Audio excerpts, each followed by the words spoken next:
Hey guys, Dark Humility here. You can always catch me at twitch.tv/Dark Humility for 6 to 7 days a week of D2R and Project Diablo 2 action, including Poison Dagger Necro hardcore playthroughs like yesterday. We do it all up in here, and today we have a very, very special thing for you guys. Today we're going to be talking about our Season 5 Project Diablo 2 mapping tier list. Of course, you can check out guides like this one on my YouTube, just like all of our awesome D2R Maxwell build guides on d2.maxwell.gg and on my YouTube as well. We have P2 and D2R build guides abound, and we will be smashing it up. We will, of course, have timestamps below for you guys to view any part of this video. I know it's going to be an extremely long one, but I hope all you guys are super hyped, as hyped as I am for Season 5 Project Diablo 2. Make sure we give big thanks to Senpai and Co. and his developer team and his Discord team and everyone helping him out for this awesome experience. I spent over like 60 to 70 hours testing this time in the closed beta, and it was an incredible experience. There's so many awesome new skills that you guys are going to absolutely love, and they're absolutely insane this season. With this, though, of course, our late game mapping tier list this time, I decided to slim it down and only focus on builds that are actually like I consider to be mapping builds. And we split our tier lists into late game mapping sections, a starter lineup, an Uber lineup, and of course some ranking statistics as well. So we got a master late game mapping tier list and a bunch of ranking tier lists, and I'll go over them in order after just I explain like the general rankings, and I'll go over each individual build and kind of my thoughts on what is going down up in there. So yeah, there are a lot of builds that we included, but if we didn't include them and they were included before, it's because I don't really consider them super serious for mapping. I want to kind of clean it up a bit for you guys. One thing to, of course, keep in mind as well is that obviously, like, these rankings aren't 100% perfect necessarily. Maybe you did some testing that might invalidate these slightly. I was able to do tons and tons of testing in previous seasons, and of course this season with all the crazy amount of changes in the recent patch notes. But you never know. It's never a perfect work. It's always a work in progress, and we always make it better every season. And of course, another thing to note is that a lot of the rankings, I kind of recalibrated it as well to maybe reflect more.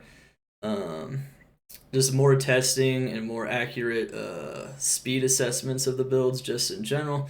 And another thing to note on top of that is that this is being launched after the closed and the open beta. Things do change. Buffs can still come through right before the season launches or after the season launches as well. So remember to thank Senpai and team for our awesome experience that we're going to have here. This Season 5 PD2 starts June 24th, 10 a.m. Pacific time. So be there with us. We're going hard. I'm personally going to be starting a Lightning Sorceress on hardcore so I can farm Arcane, where the ghosts will no longer not drop loot if they die over the edge. They'll drop loot onto the platforms, which is an amazing change from Season 5, so that's what I'm going to be doing. But today, once again, yeah, we'll have timestamps for everything in the first pinned comment and the description below for every build as we go over them here. So, without further ado, let's get into Season 5 PD2 mapping tier list plus starter and Uber builds. If you guys want to see live demos, by the way, I uploaded a lot of live mapping demonstrations for a lot of these key builds as well onto my YouTube, so you can actually see a lot of the key ones. You're not going to see every single one, of course, though. I can't upload them all. It'd be kind of insane. But yeah, this is the result of DH's Mad Lab Season 5 tons and tons of builds being rated here just in general in terms of their mapping capability and everything else as well. Of course, you have solo and group mapping both taken into account, but let's just kind of go over the basics here. So we got our tier key here. So an S tier build, just like every season, I haven't really changed, how I assess it overall. When I assign a build a tier, so S is overpowered. I consider the build to be at least slightly or a lot overpowered. If I rated an S tier. A is strong or balanced.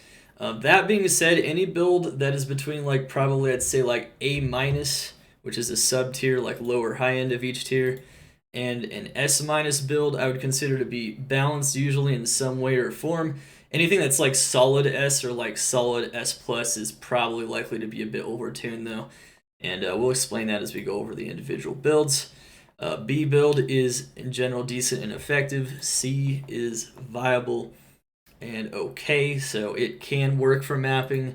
D is trash. I mean, you can do whatever you want. So one thing I like to emphasize is build freedom and just in general, trying shit out, playing it. This game's all about fun, especially this mod that where they've made so many modifications to skills to make them cool or interesting. So even if something is trash, you can still try it out, and F is don't touch. That being said, there's not a lot of trash or F builds that I'm even rating anymore because I'm limiting myself to the more actual viable and serious builds here, so there's not as much clutter and whatnot, and you guys can see what's going on. We're no longer rating individual skills once again. We are rating builds only now. Builds only. And it's also mostly because throughout all of our Project Diablo 2 season feedback, we have also been helping Senpai and team understand maybe how to improve some individual skills, and the skills themselves have gotten better. It almost feels like there's no useless skill anymore in the game in Season 5, so I have decided to move to just purely rating skills. We got sub-tiers though, high or low end, so the pluses mean that it's got a bit of an advantage, or it seems a bit faster overall compared to a build that is just solid, and minus is a bit slower.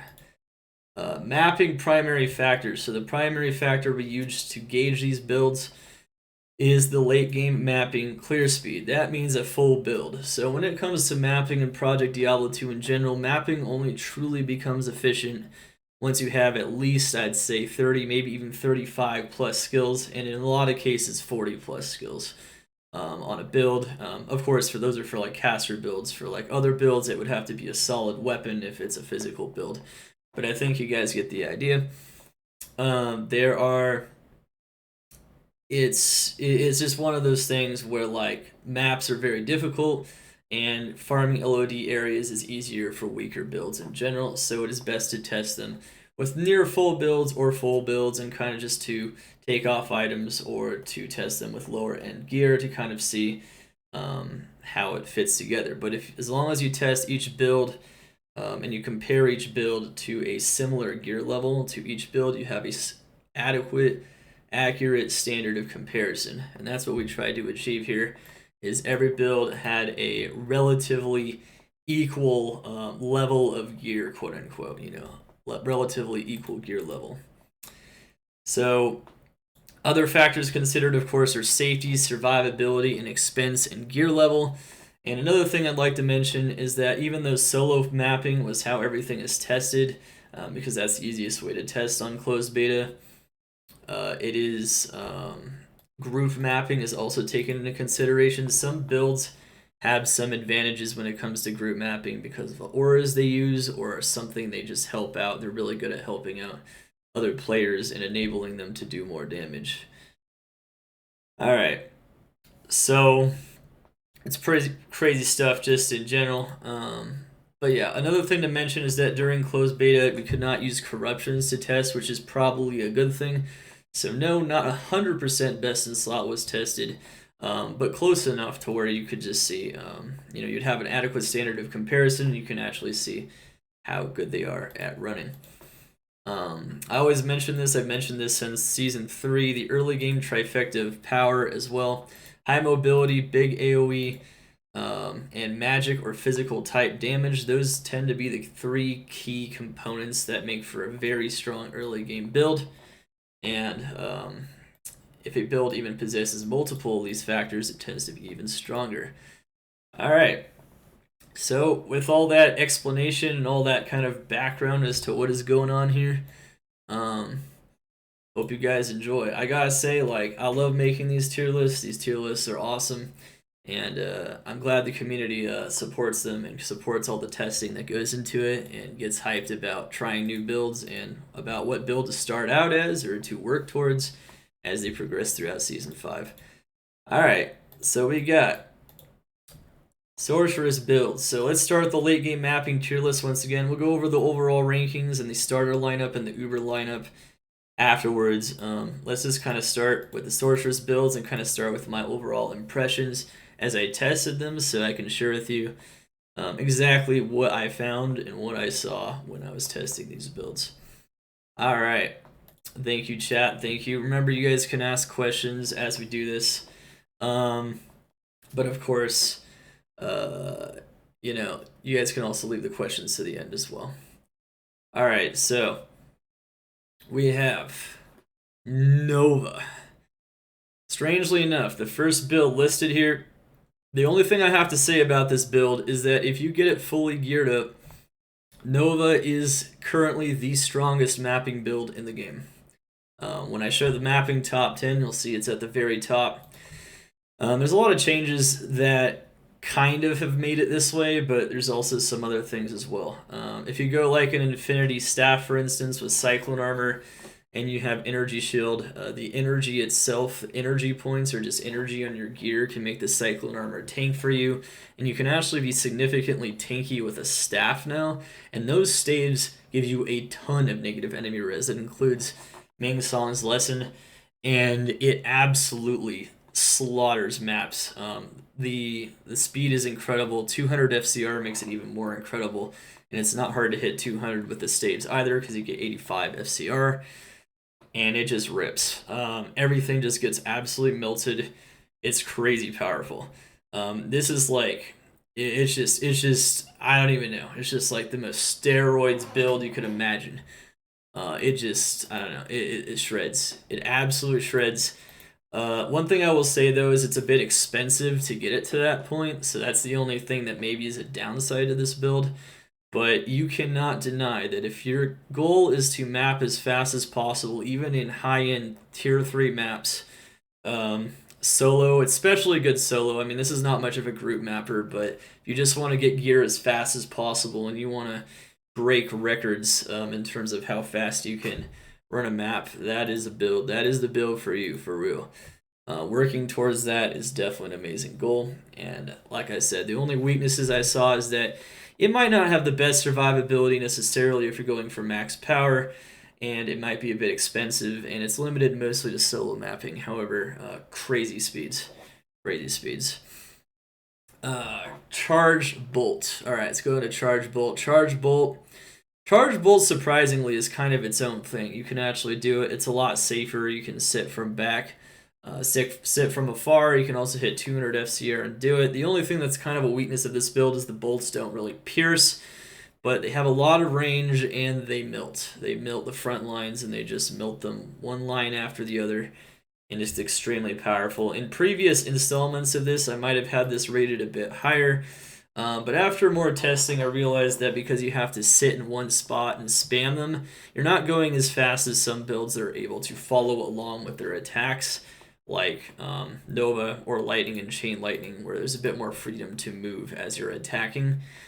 So it's not quite as fast as maybe some of these other builds, but it's at the high end of balanced, I would say, and you can literally just go Charge Bolt. You can just destroy a map with Charge Bolt, surprisingly.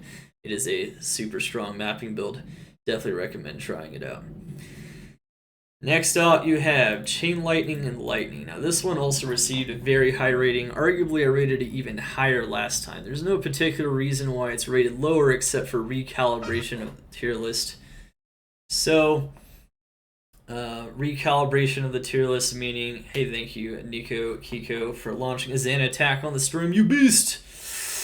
Yeah, also Charge Bolt's very good for shotgunning bosses. Another thing I didn't mention about all these lightning skills is that you also have Static Field as another way to break enemy lightning immunity on top of lower resist and on top of conviction. Not all elements have that at their disposal, which is one of the reasons why lightning builds in general tend to be very powerful and why Nova has an edge over Frost Nova. There's a couple other reasons for that as well, such as there just being more breakable lightning immunities and also more freedom to put more points into telekinesis.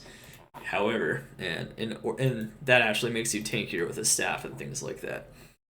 So chain lightning and lightning, very powerful still. I think it's not quite as fast as an ultimate Nova Sorceress. However, it is extremely powerful, especially if you get maybe Ming Songs, you get some very high-end gear, Ashudas, things that are similar, just really powerful gear is just going to absolutely shred maps. Chain lightning and lightning does tend to be a little bit weaker in lower density higher density maps though, which is once again why Nova tends to edge it out, because Nova you can go into a 300 density map and you'll be perfectly fine. It doesn't matter. Chain lightning does tend to fall off a little bit at ultra high density. However, it's crazy fast in almost every other scenario. Your LOD teleport frames, which have been restored in Season 5, are definitely making it look super solid. And despite like more of a teleport penalty, as long as you put a lot of points into teleport, your Novas are still going to be strong. Your lightning and chain lightnings can even be strong if you don't want to focus on tankiness, and you can just move at the speed of sound. Very good stuff. So this season I have... I actually got around. So last season, I actually was using Season 3 data to rate melee sorks. I actually did test this stuff directly this season. And melee sorks, believe it or not, are perfectly viable, especially things like Bear and Zeal sork. Zeal sork, I'd say, probably perform the best out of all these types of melee sorks. Believe it or not, you can even go a really cool build, which is on my YouTube with that I posted from the closed beta testing with Ferocity and it's Ferocity and whatchamacallit. Yeah, you can do it with Ferocity and Last Wish. Yeah, right. Ferocity, Last Wish, Dream, and Purgatory, and it ripped. Not only did it rip, but you could infinitely leech both mana and life with Energy Shield, and it almost felt invincible. It could kill Uber bosses. It was really cool stuff. Obviously, though, like melee sorks, they don't actually clear a map as fast as maybe a lot of builds. It is a melee type build, and melee type builds, even though they can be very good at clearing maps, as you'll see, some I think are even better. But it does a lot of damage, but it is limited to attacking at a certain speed, only the monsters in front of it and whatnot. So I'd say it's effective. It's decent for clearing maps. It definitely felt like you could kill lots of monsters quickly, especially if you're using your mobility. Transferring in and out of the bear, or just using teleport in the case of using Ferocity or Passion or any of the other ones as well. Think Kingslayer for Vengeance. And yeah, so there's a lot of cool stuff that we used to test that stuff, and it looked pretty solid to me. Alright, so let's go move on into the cold builds. So we have here Frost Nova. So Frost Nova is 1 tick, so it's a third of a tier below Nova. And there's a couple of reasons for this. I honestly feel like it's just as fast as Nova. It didn't feel like it could even be faster in some instances, especially certain maps like Ancestral Trial and whatnot that lack cold immunities. However, it is more difficult to tank up on this build. It doesn't have telekinesis as one of its synergies like Nova does, so getting a strong energy shield is a little tougher. You might have to sacrifice some damage if you wanted to do that. And also there's just more unbreakable cold immunities in general just have always been in Diablo 2, not just PD2.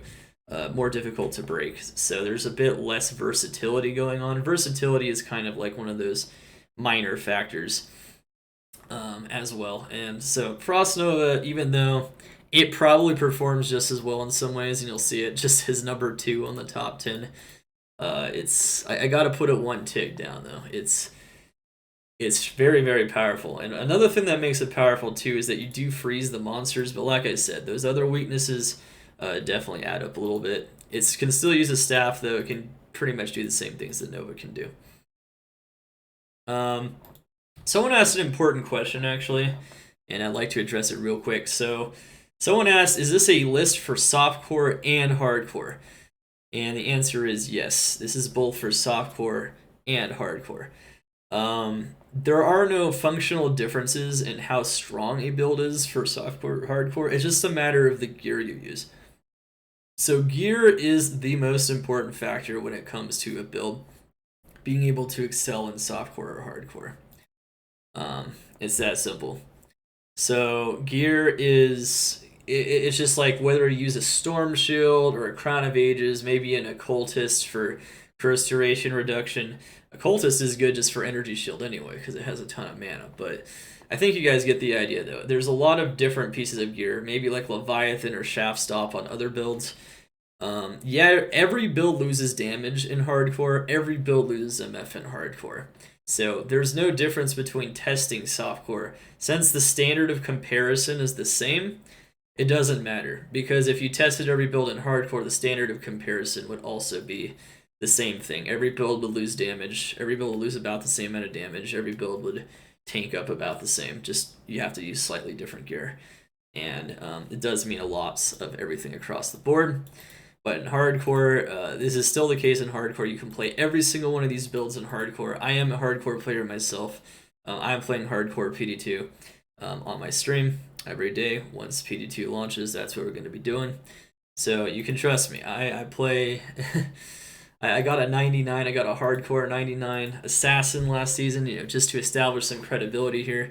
I got a level 99 hardcore Claws of Thunder assassin last season on PD2. Which is a melee assassin in hardcore. So I can tell you, it's all possible. It's all about gear. It's all about gear. Okay, very good question. And let's continue. Frozen Orb. All right, so Frozen Orb feels insanely strong. The only weakness of Frozen Orb seems to be, though, is that you're kind of like a turret, kind of like Charged Bolt. But unlike Charge Bolt, actually pierces through monsters more effectively, and once you get a lot of gear, the damage gets pretty absurd. It absolutely tears through everything.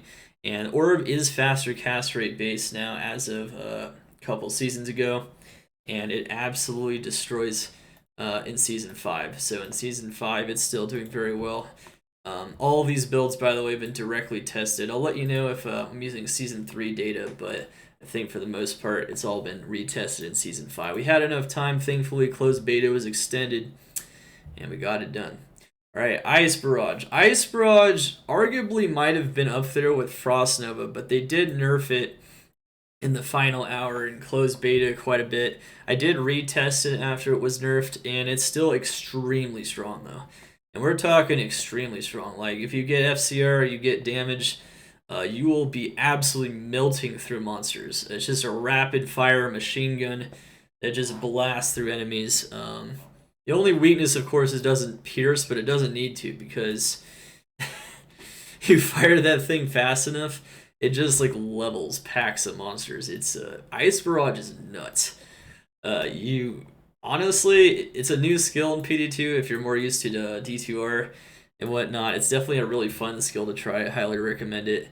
It'll feel totally different, and it's just it's really cool. You can kind of just sit there and just blast enemies right in front of you. Hell yes, absolutely. Yeah, it's a very strong build. I would definitely call it at the low end of Overpowered, just like Frozen Orb. But like I said before, based on just, the fact that some of these builds do require a lot of gear to obtain that kind of power, I do actually consider like S- builds to be balanced sometimes to some extent. And it is because even if they may be on the low end of Overpowered, like once they actually get gear, they can be a little bit challenging to get the gear for. So once again, this is a late game mapping tier list. This isn't the kiddie pool. This isn't early game Chaos Sanctuary farming. This is, what are going to be the strongest mappers to work towards and to get going in terms of speed, mostly speed, and all those other factors come into play as well. Blizzard is another build I should mention real quick. Blizzard is, because it has a cooldown and whatnot, and its synergy is like Ice Blast and whatnot. If I'm only rating Blizzard and I'm not rating Blizzard plus Ice Barrage as I was in um, a previous season, which was mostly relying on Ice Barrage, not Blizzard.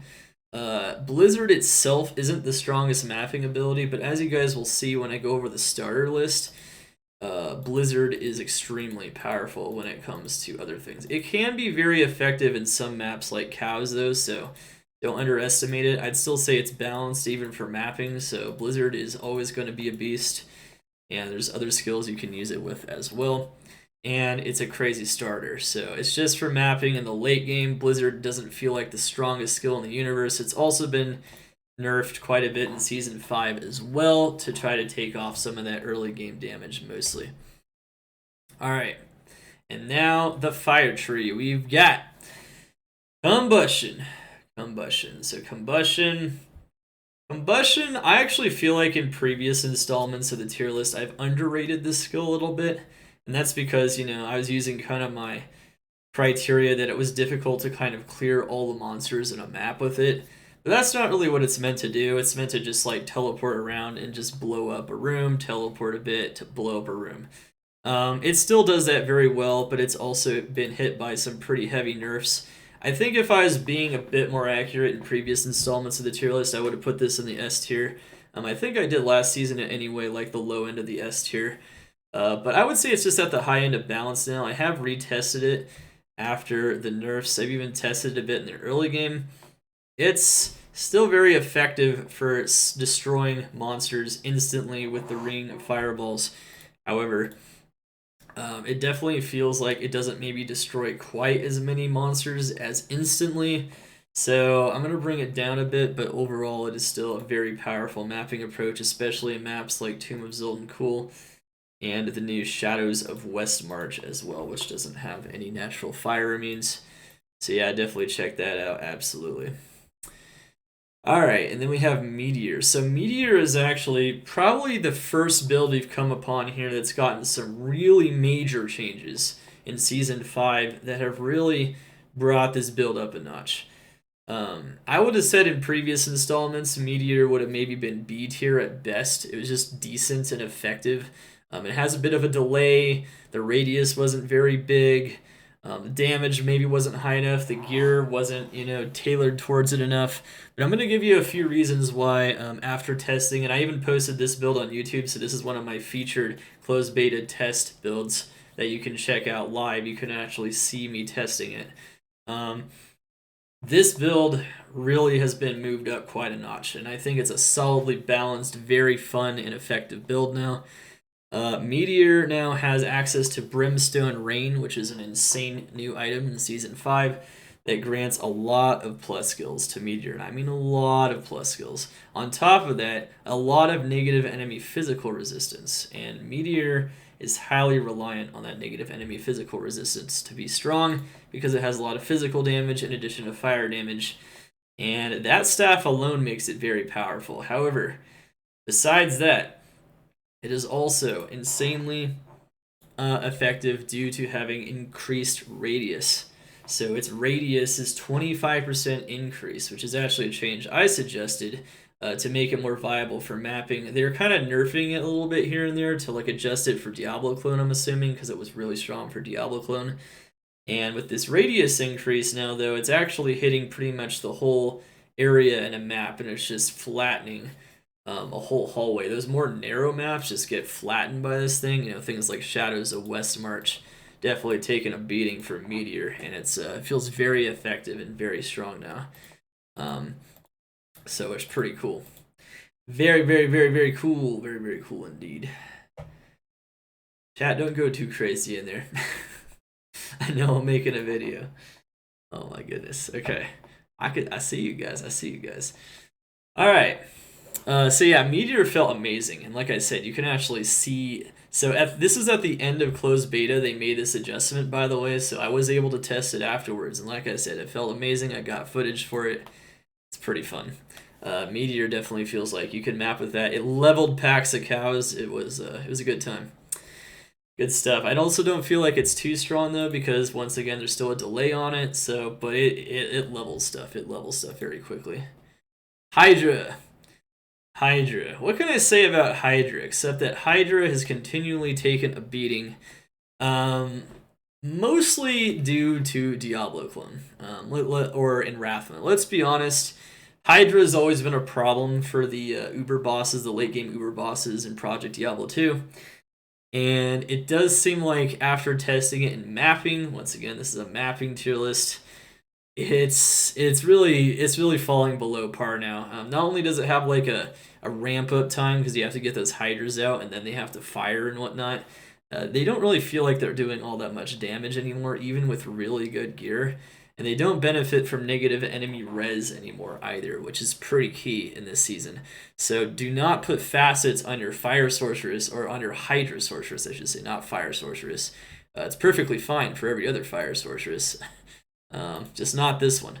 So negative enemy res no longer works for traps, Hydras, or summons of any kind, at least to the best of my knowledge. And that is a change in Season 5, and Hydra also suffers for that as well. Hydra's just not looking good at mapping anymore. It's viable still, though, so it's still killing things. It's still safe. It's just slow, and that's about it. That's all I really can say about it. It's slow. It's kind of slow. It's at the high end of viable or okay. You know, it's almost there to being decent and effective, in my opinion. But yeah, you can always take that with a grain of salt. I wouldn't personally recommend Hydra for mapping this season as it stands, though. So yeah. Once again, though, I mean, these do reflect a degree of opinion, but I do try to be as scientific and try to use a good standard of comparison for everything. So that is, we had a lot of plus skills and just as many as every other build, and it still kind of felt lackluster. Blaze Inferno Firewall. So this is a bit of a meme. I mean, this is a build technically, though, because all three of these skills kind of feed off of each other. Firewall's very effective against single targets, and so is Inferno to some degree, but Inferno can also be decent for mapping. It is difficult sometimes to get the damage there, and even Inferno, you have to stand perfectly still and drain monsters slowly like a turret. It's not really, I mean, it's kind of a meme. You know, trash builds are a bit of a meme anyway. There's not many trash or don't touch builds left in Project Diablo 2, in my opinion. But this one is definitely still a meme build. You can mess around with it if you want. We made some suggestions, though, maybe for future seasons for how this could be a better skill, though. Like Inferno could maybe branch out like a star and you can like fire from your arms and legs, you know, and just like spin around and just like melt all the enemies around you. You know, there's all kinds of cool things you can do maybe. Or maybe create like a pentagram with it. But ultimately, you know, it's not there yet, so, you know, you can have fun with it if you want, though. It does have its own synergies, though, and it has its own build path, though, so we do rate it for late-game mapping, because it has a solid build path, and it does look like it could be a thing. Bow Enchant. Bow Enchant. Bow Enchant is...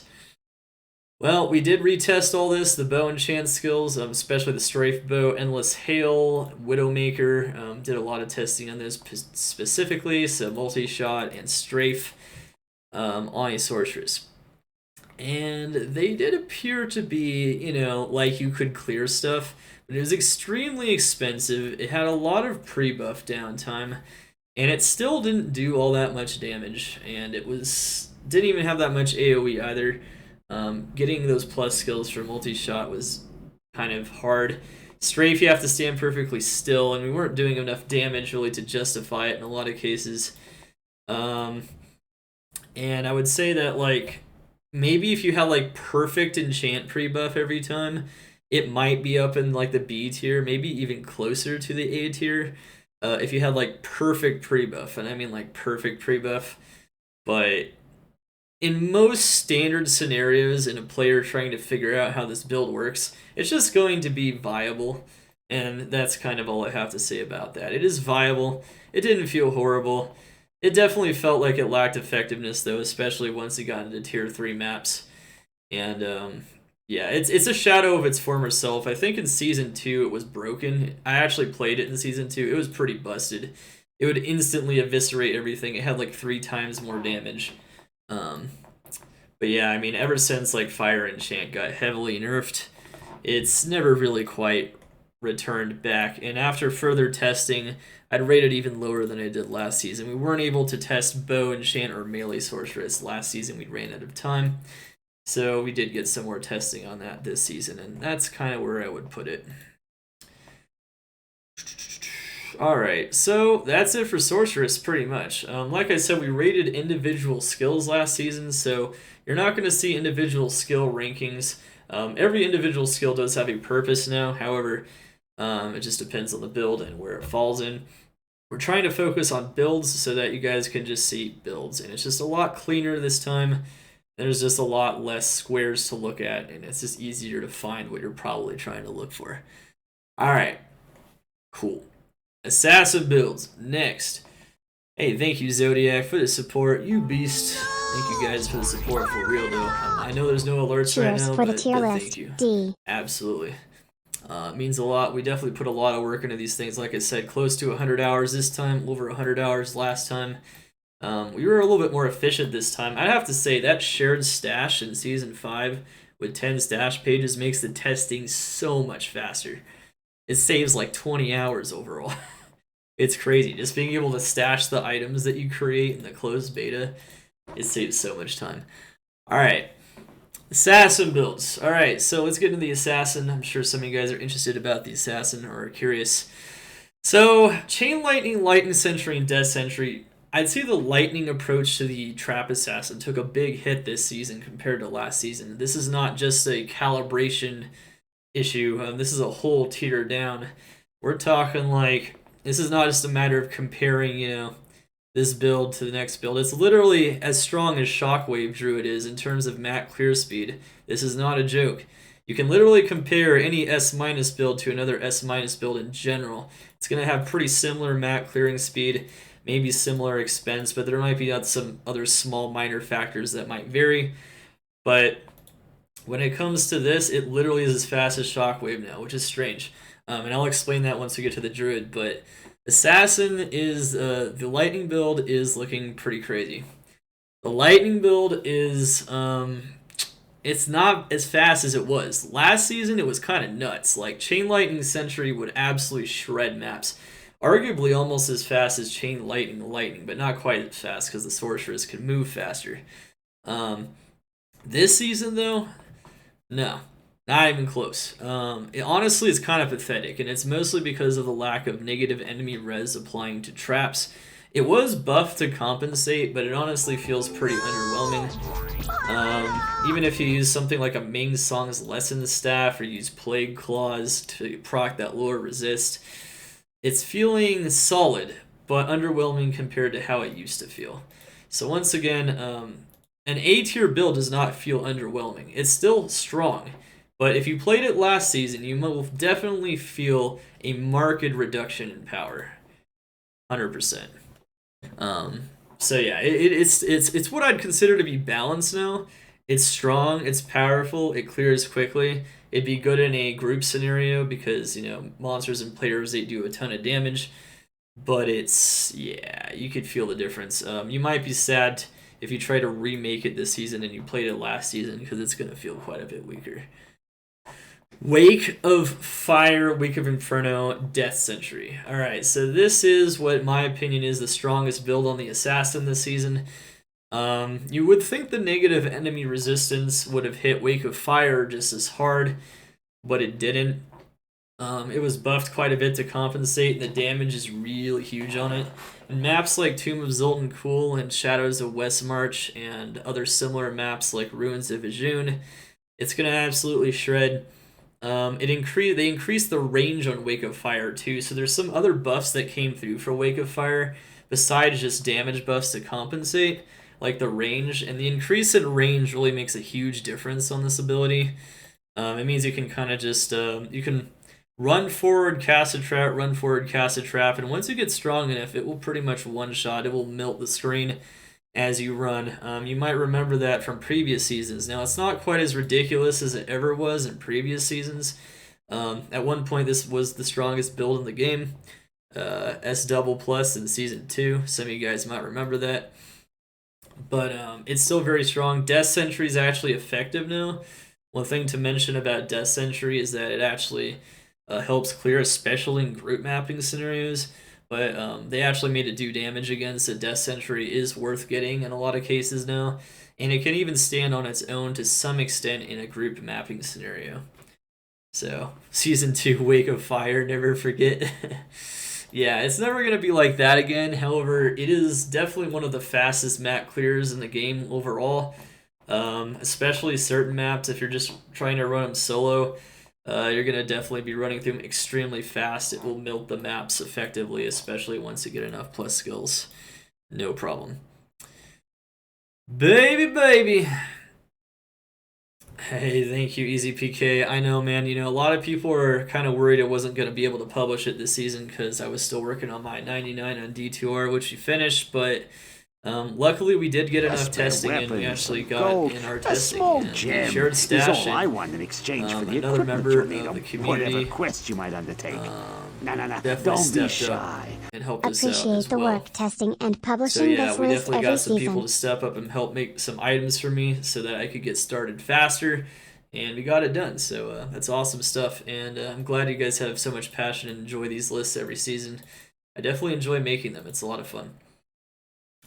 All right, so we have. Let's go down to Blade Fury and Sentinel. So let's talk about this skill. I may have overrated it last season because you have to stand perfectly still. It absolutely melted last season, and it still melts this season. And you can even bounce it off walls, which can make it strategic and make it safer. And you can attack from an extremely far distance because this ability kills off screen. Extremely effective. I mean, you can do that with traps too to a lesser extent, but we're talking like really kills off screen. Like you hit a wall, it splinters into multiple shurikens. Shurikens splinter and fire at all the monsters. They splinter into from 1 into 3, and everything just gets shredded. You get any kind of amp proc weapon, high damage weapon with Blade Fury. That thing is going to shred maps. It can even shred chaos early game. We'll talk about that, of course, in a bit. And Blade Fury Sentinel is just looking really powerful. It's a physical damage build. Just get those amp procs with high damage. Really fun build this season because they change it to splinter off of walls and to bounce off of them and to do a lot of damage. It's just a lot of fun. It just feels like you're more like a ninja too. It's kind of neat. It's very neat stuff. It's one of the cooler or more interesting reworks of Season 5. I don't have that one uploaded yet to YouTube. I might though. That's definitely one of the ones I could still upload. So that's good stuff. I might do that later. Awesome build. Tons of fun. Tested it out. I wouldn't say it's the fastest thing in the universe though, because you do have to stand perfectly still while you are firing it, so you can't like move as you're attacking. So a lot of these move as you're attacking builds definitely have a bit of an advantage when you map, and you can see that in the clear speed. But it's just absolutely melts everything when you attack with this. So it's definitely, it's nearly overpowered. It's not quite. I would put it at the very high end of strong and balanced. I think it's fair considering you have to stand perfectly still. Blade Fury is the strongest of the two abilities. Sentinel is okay. It's good for like enemies that get too close. But most of the time you're going to want to use that Blade Fury. Alright, martial arts tree. Phoenix Strike. Phoenix Strike. Alright, so let's talk about this first. I think in this season, martial arts are probably the strongest they've ever been, but also the most fun they've ever been in Season 5. Now, the charges don't automatically expend once you hit 3, and they wait for a finisher. So chaining finishers and charges is a lot more useful and effective instead of just spamming the skill Phoenix Strike. It's actually more effective now to chain Dragonflight with Phoenix Strikes, and that goes with all the other skills as well, or just any other finisher too. So it actually feels good to use finishers now, and the skills in general just feel incredibly strong. You really can't go wrong. You can get plenty tanky on Assassin, 3 health points per vitality point as well. So we're talking some heavy duty stuff. One thing I can say about Phoenix Strike, which you might see it over here. is that Phoenix Strike can do almost anything. You really can't go wrong with it. You could Uber with it potentially. I can already tell you can that map I'll be with your it. best friend It's not going to be in the this strongest Uber forsaken killer in a camp. lot of scenarios, but you could do it. And you can even clear a dungeon, which is pretty awesome stuff. So, Phoenix Strike... Oh, oops. Let's not do that. Let's see what we did. Alright, Phoenix Strike just has all the elements, cold, fire, and lightning. One thing I should mention, though, is the lightning part of it has been nerfed. The fire part of it has been nerfed, especially the fire dot, so the uber killing component has been nerfed. However, the lightning's been buffed. So if you go a lot of enemy negative lightning res and you focus on the negative enemy lightning res, particularly on Phoenix Strike with facets and everything else, it is absolutely just shredding maps now. Absolutely shredding maps. Yeah, I'll go over the support, by the way, once we end the video. So thank you guys for all the support. If you get in there, I will definitely get that. Thank you guys for real, though. Feeding Geed and everything else, man. Keep it real. Alright, Phoenix Strike, though, it was so smooth. I was clearing any map, didn't have to worry about immunities. Once you get Infinity especially, it's ultra strong.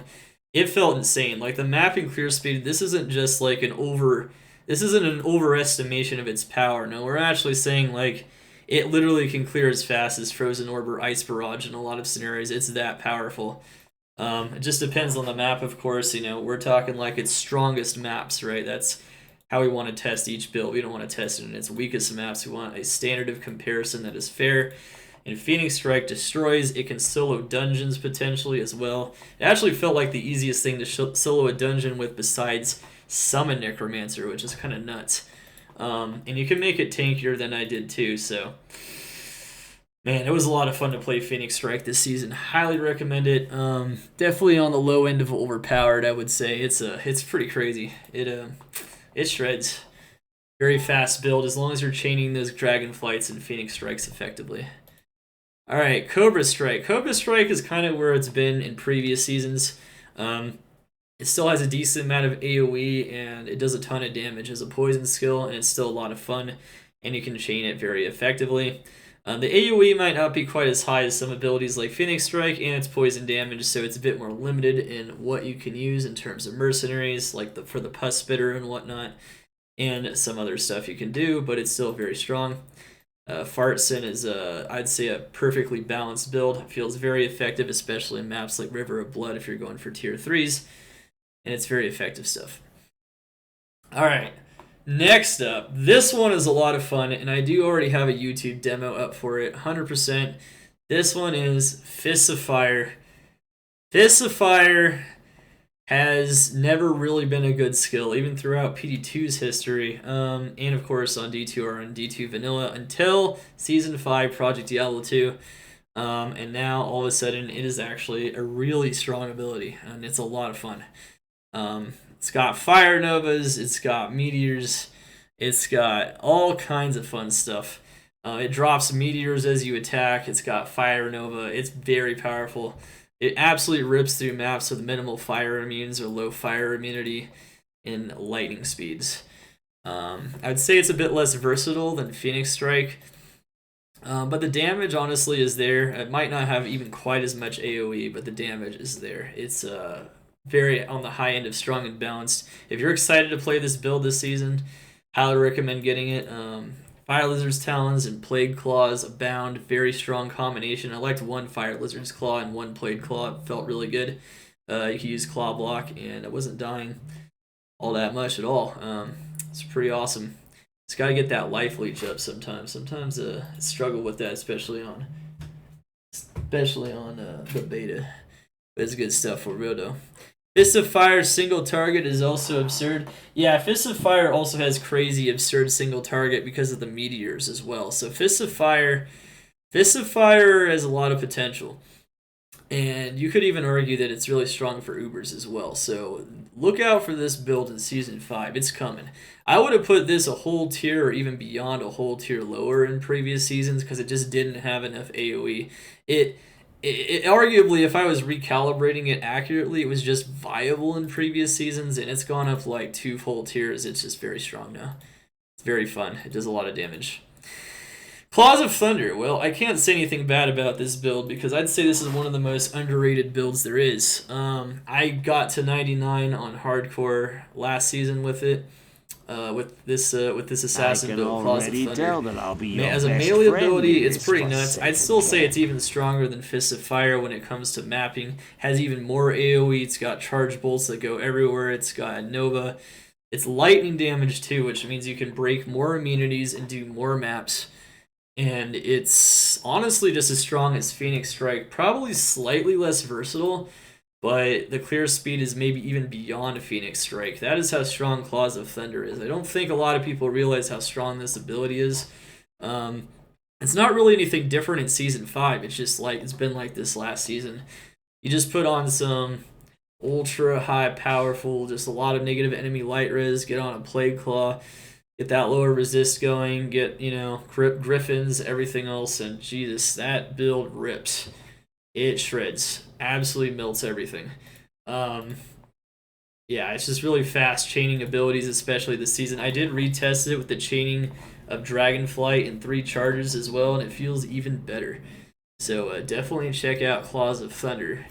It's a solid melee build, but you'll notice all these melee martial builds for the most part are really fun and really strong this season, getting very high ratings just overall.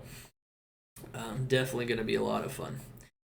Alright, and then of course Blades of Ice. Blades of Ice has been recalibrated.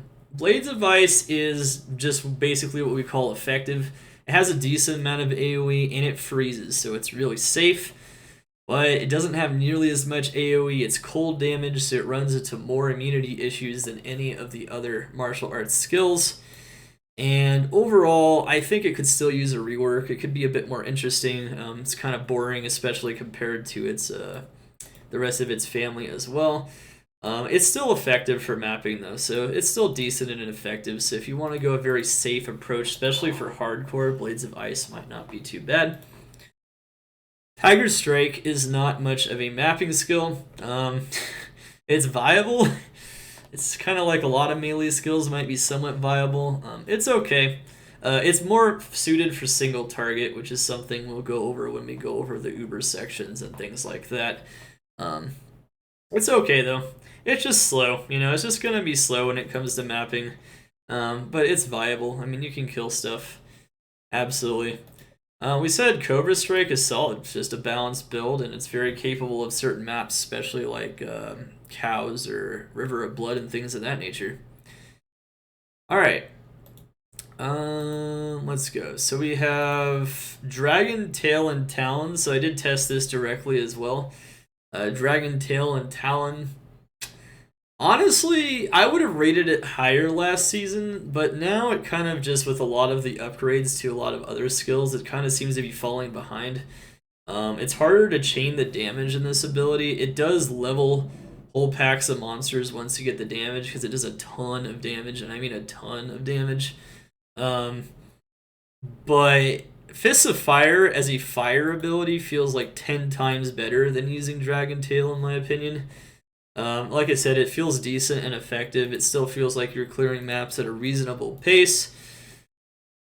I wouldn't say it's quite there to balance, though, and it feels a lot clunkier, too, because you're really relying on that Dragon Tail a little bit too much. And sometimes you feel like you just have to spam it, but it's not ever going to get as much AoE as Fists of Fire, and it's not chaining damage nearly as effectively as Fists of Fire. So, yeah, it's going to be great stuff, absolutely. Absolutely. Alrighty, baby. We got it. Alrighty, awesome stuff. Alright, anyway. Yeah, very cool ability though, very, very powerful stuff. Alright, we got Mind Blast as well. Mind Blast. Oh wait, sorry, I skipped over an ability. Sorry, I skipped over something. Alright, Dragon Claw. Alright. Dragon Claw is pretty insane. So Dragon Claw is insane in terms of, like, it can do a lot of high single target damage, but it's also insanely bad. And that's what I meant to say. Insanely bad. At mapping. Yeah, so this ability is very bad at mapping. Very bad, so much so I would say it's not really worth using. Dragon Claw is kind of a meme. People talk about it all the time. It's as like a really weak skill. It kind of is. I'd still say it's not even that great at killing single targets, but that is where it still excels. I don't know. Dragon Claw needs its own place in the universe, and it doesn't currently have one. I don't recommend doing that, but you can do whatever you want. So that's part of the fun, right? Do whatever you want. I think it's pretty bad though. Lots of previous testing as well still confirms this. It's not a great ability to use still. Shadow Disciplines. All right, let's go into Mind Blast and Psychic Hammer.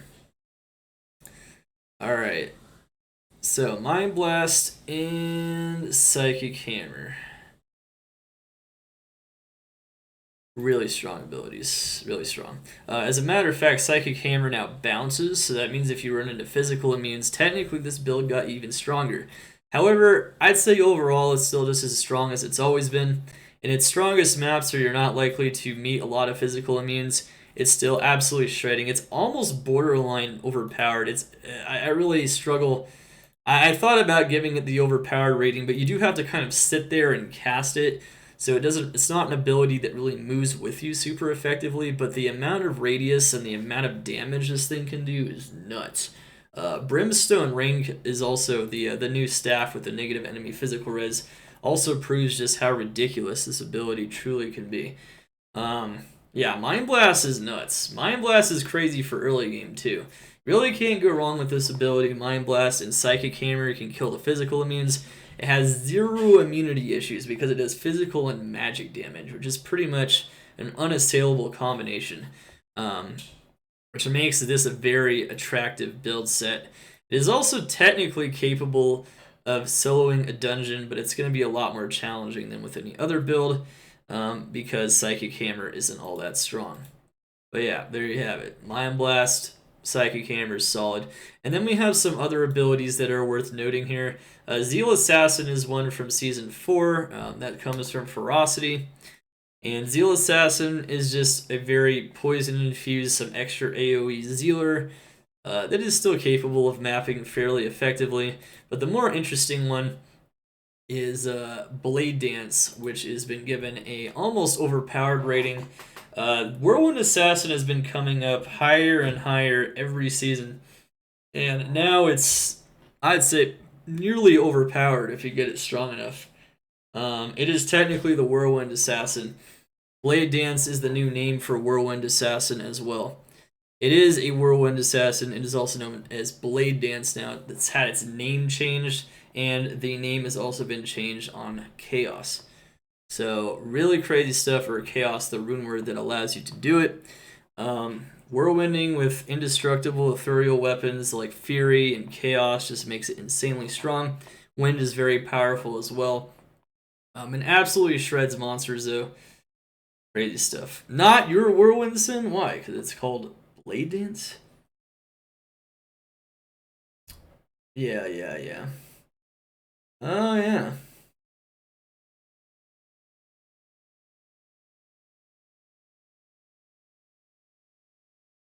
Absolutely good stuff. Okay. Anyway, awesome stuff. Blade Dance, crazy. One thing I will say, though, is that the Barbarian version of the Whirlwind or Blade Dance is still a bit stronger. The one advantage Blade Dance has, though, is it's actually a frame faster, so you're hitting more times as you Whirlwind through things. So that can be an advantage, especially against single targets, and it's really good. Really good. It felt really smooth when I tested it. It was shredding through monsters. It's pretty much Beyblade through the map almost. Really good. Not quite that insane, but it was pretty insane. It was extremely fast. Very cool build. Alright, let's get to those Necromancer builds. Very, very good. Necromancer. Alright, so Necromancer, everyone loves Necromancers. I love Necromancers. Heck, I even played a Poison Strike Necromancer on hardcore all the way through Hell Bale, Civil Self-Found on the open beta just to demo that this ability is capable of starting as, but it's not insanely strong or anything. It's just a lot of fun to just only use Poison Dagger because historically this is only a meme skill And the fact that you can, in a reasonable amount of time, get to Hellbale, even on hardcore, without dying, is actually kind of impressive. I would say that wasn't possible ever on LOD or D2R. Someone could prove me wrong, maybe, but I don't think so. So that's kind of cool. Let's go through those some steps, some basics though. So Poison Nova has really not moved significantly in the last ever in this mod. I would say in Season 2, Season 1 is where it was at its peak power though. Season 1 it was arguably like S plus, even maybe S double plus. It definitely saw better days where it was like absurdly strong and just instantly vaporized everything, even without casting lower resist and all the other stuff. Now you gotta, when you teleport, you should cast lower resist, or you should use what I did to test, which was an Act 1 Pus Spitter Mercenary, which I felt was the best approach, with a really high and powerful bone armor using points into energy, which is a new thing as well from Season 5. Pus Spitter is stronger than ever in Season 5. It almost feels better to use it than to cast your own lower resist on the Necromancer now. And if you use that, as well as teleporting with DR and just a lot of plus skills and FCR, it is still absolutely shredding whole swaths of monsters, absolutely smashing them, absolutely dropping them dead, dropping them in their graves before they can walk. Pretty crazy stuff. Yeah, the damage is still pretty nutty. It's taken more nerfs in some ways though, so it definitely got hit with some nerfs. But like I said, I've tested it. It's still feeling very strong, and you're still killing tons and tons of monsters. You're able to teleport very, very fast using Blood Orb, and it's still just absolutely dropping monsters. So if you want to get a late game Poison Nova Necromancer going, you still absolutely can do that, and it's going to feel amazing.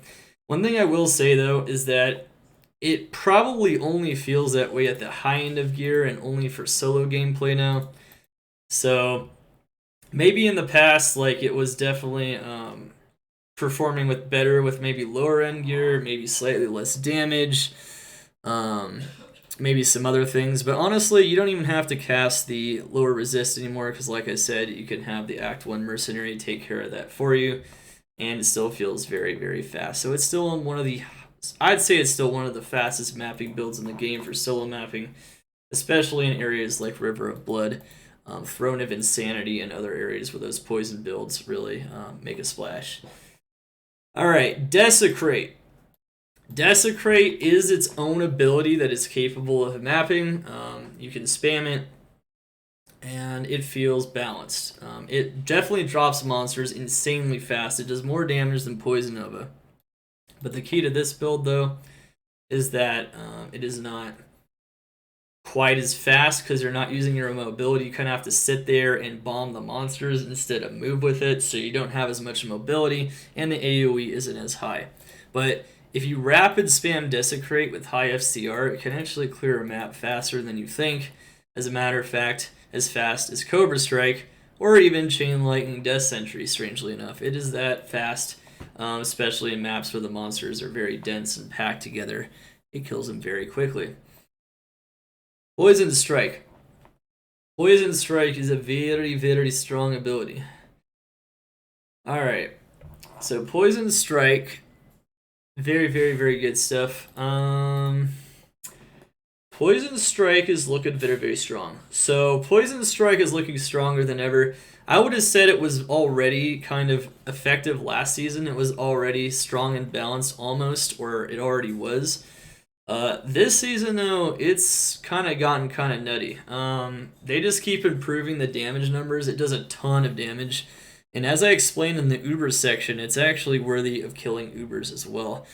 It does a ton of single target. You can jump into packs of cows and just destroy them with one AoE of Poison Strike. So Poison Dagger hurts. It has decent AoE, and it hurts. And everything you jump into and stab is going to drop.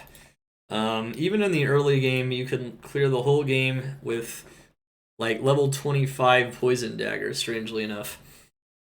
It might be a little bit difficult, but you can, and yeah, it does a lot of damage. The negative enemy poison res is a distinct advantage of this ability, whereas Desecrate doesn't have it. So that means if you get lower resist on top of using aka Poison Dagger or Poison Strike or using the Scythe with a lot of plus skills on it, it is going to pierce through even the toughest poison immunities so long as you can break them with lower resist or the use of Poison Creeper, which could also be used using a Carrion Wind.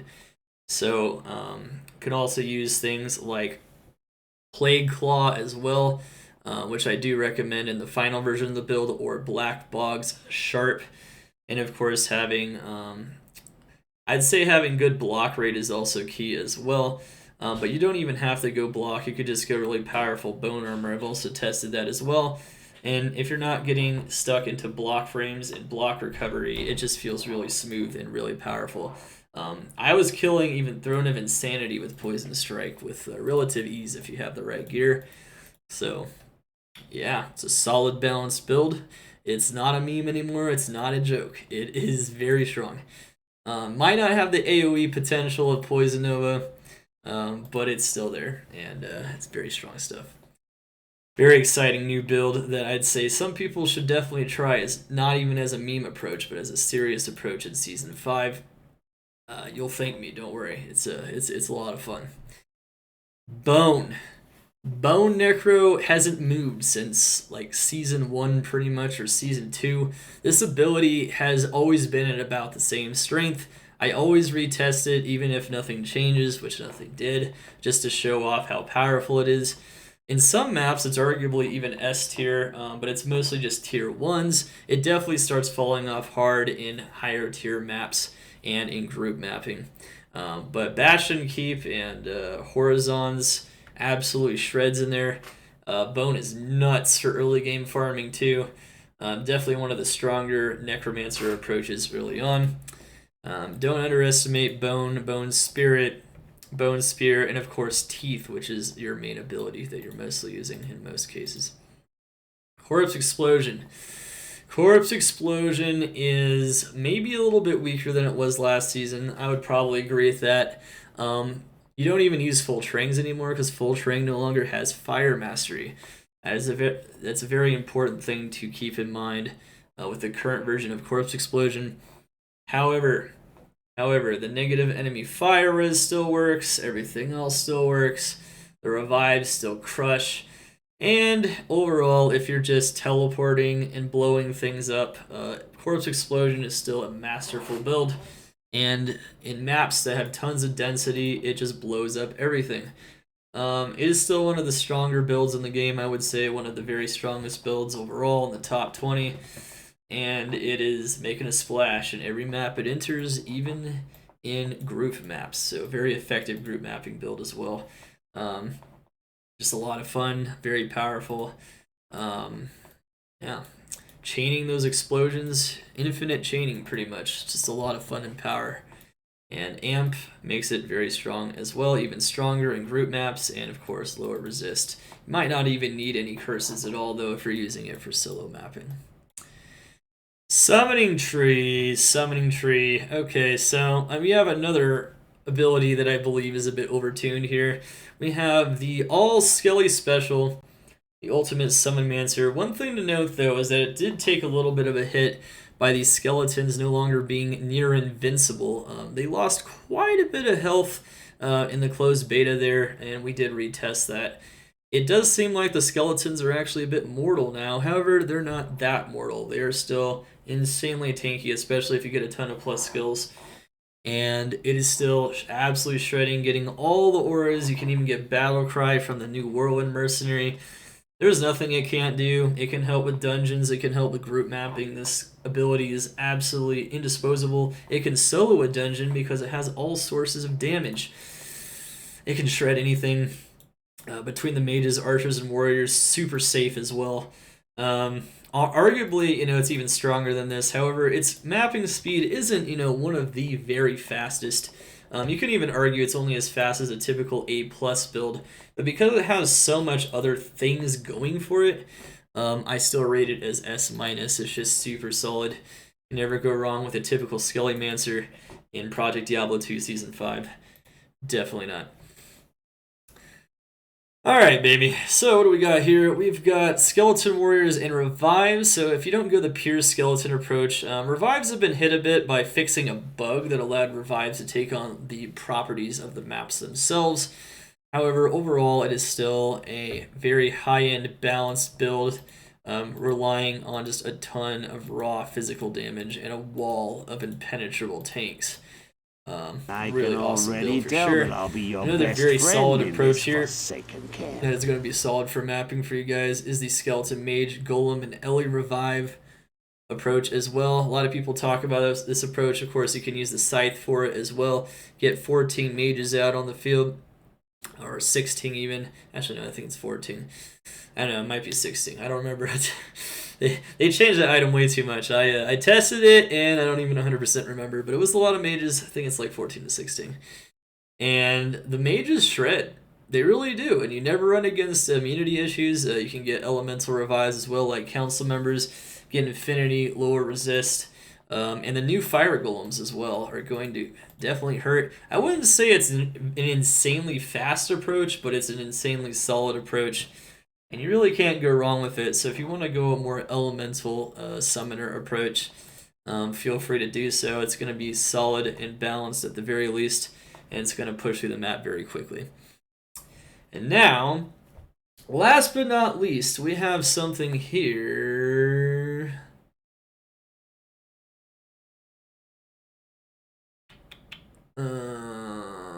Got something here that is very awesome. We have a Fire Golem rework, which I can assure you is going to be a really good time. We have a gameplay demo of it on my YouTube from the closed beta. It is really good. A patch was actually just released, though, as we're actually talking and making this video right now. It's one of the very last patches here, coming through right before they actually launch the season. And it does seem like fire golems have been slightly adjusted again. Not like anything huge, potentially. However, they've been slightly adjusted. So I'm not exactly sure what that means. When I tested it, though, so when I first tested it, it was absolutely broken. The very first iteration was nuts. It was faster than Nova, believe it or not. It was crazy. It just melted everything instantly. They took away the elemental pierce, though, from the fire golems, and they readjusted its damage and readjusted Dominion, which is the item that granted additional golems down from 2 to 1. But it looks like they were still not fully adjusted, I guess. So when I tested it, it might not be fully accurate. Beware of that. That being said, though, it should still be at least in the realm of balanced, I would imagine, because Senpai's done a lot of testing on this build. Particularly when I tested it, it felt pretty solid. Maybe on the high end of balance, but maybe balance is kind of hard to say. But when you teleported, you could still absolutely melt things. If you teleported caster lower resist and then teleported again, the monsters would melt around you with the casted fire golems. It's a pretty fun playstyle that, kind of resembles Poison Nova in a way, but it uses fire and it just uses pure AoE, and you don't necessarily have to hit the monsters with the Poison Nova. It kind of hits everything all around you. And it is very, very, very powerful stuff. Oh, are you talking that? Oh, yeah, level 1 bone armor. Yeah, they took down the level 1 values slightly because they're probably a little bit too strong, Otis. Yeah, absolutely. Yeah, there was some other minor changes in this patch. There weren't too many, but one of the changes, though, was that fire golems were readjusted. So this hasn't been tested fully, unfortunately. You just can't test anything after the betas are complete, but I will say this is probably still solid. When I tested it, it was super solid. Maps that had no fire immunes like Shadows of Westmarch and which is the new one, and the Torahan Jungle, and then things like the Tomb of Zoltan. Cool, very, very powerful, very powerful.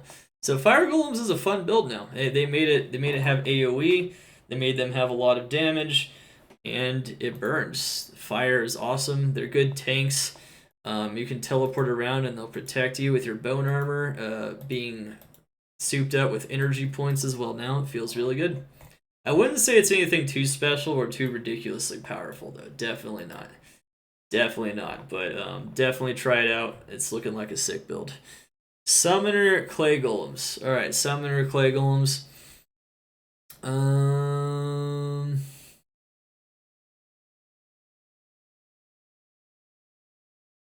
Alright. So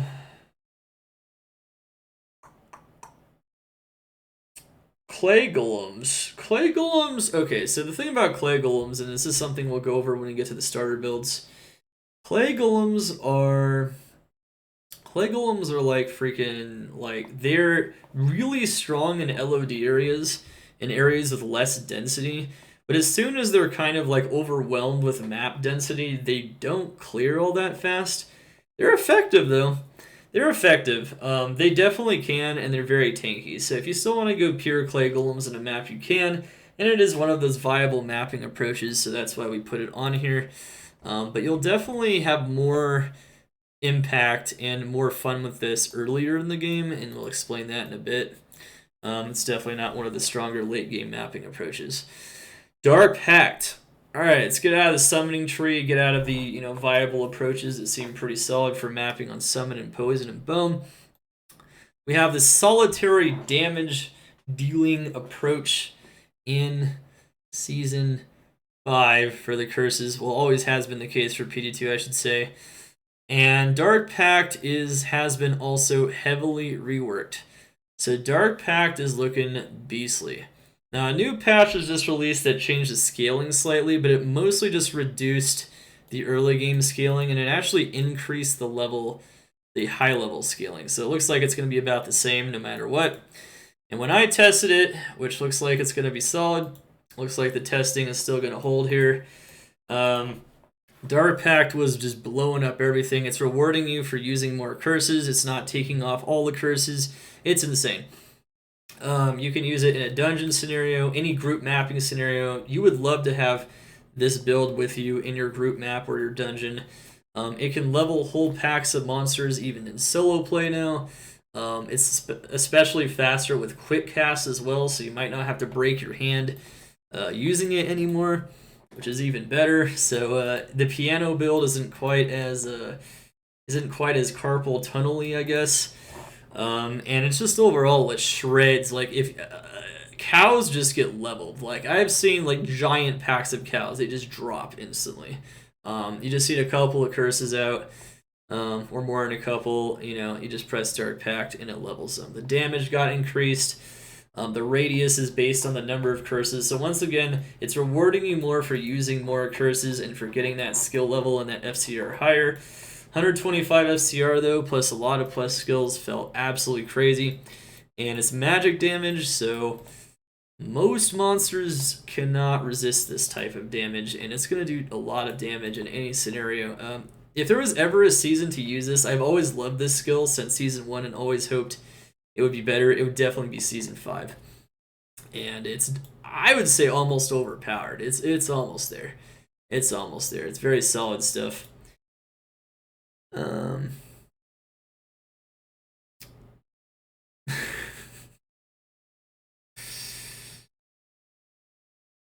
Alright. GG stuff. Okay, guys. So yeah, that's it for the Necromancer. Let's kind of go into my impressions on the Druid builds. Alright, so Wind. Wind is insane this season. Now, not just with anything. I mean, obviously, it's been getting stronger every season, mostly from itemization and some just straight up damage buffs. But Wind is getting crazier because of negative enemy res being replete on more items, including on the new staff, Brimstone Rain. A lot of builds might be too dangerous to use Brimstone Rain on because it's a staff and there's not shield and whatnot. However, this build's fine because you can get summons, and you get summons around you and they protect you. And this build's just got pure offense, pure speed with Gust. If you chain Gust with Enigma, it's also nutty. I don't have this yet on my YouTube. I actually plan on putting this build on there as well, though. This build is absolutely solid stuff. This build is crazy. It shreds. Like, it shreds maps. Like, it shreds chaos. It shreds everything. Wind Druid has never been stronger. Like, Wind Druid is just nuts. Like, it's crazy. I think it's borderline overpowered now. gusting into everything, just instantly leveling the monsters as I was gusting into them with Twister and Tornado. It's really powerful build. And I would solidly say that this is like a solid S tier build. You know, there's been some other builds I might have rated S in the past. Maybe I was a little too generous due to having to stand perfectly still and whatnot. But this build doesn't have to. This is a truly S tier Druid build that can compete with the top builds in other classes. Very powerful stuff. Wind Druid is very tanky. Another thing to mention about the Druid, by the way, which we haven't really gone over yet, but one thing that's important to mention is that the sages and the vines are now invulnerable. They cannot be touched, they cannot be killed. So you're not constantly reviving your oak sage. Instead, maybe you can revive your bear here and there, or your wolves, and that's about it. Which gives you a lot more time just to deal raw, unadulterated damage. So there's a lot of changes that have made the Wind Druid, besides just the staff alone, a more formidable force in Season 5.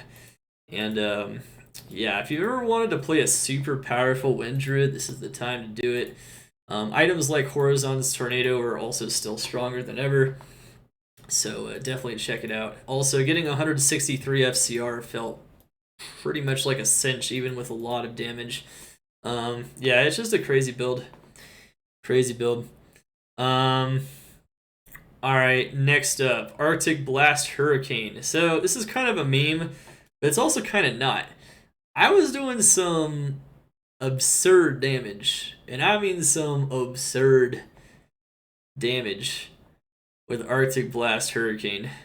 Like, Hurricane was melting things, and Arctic Blast just keeps getting more ridiculous, and the damage on it is actually kind of nuts now. Like, I don't even know.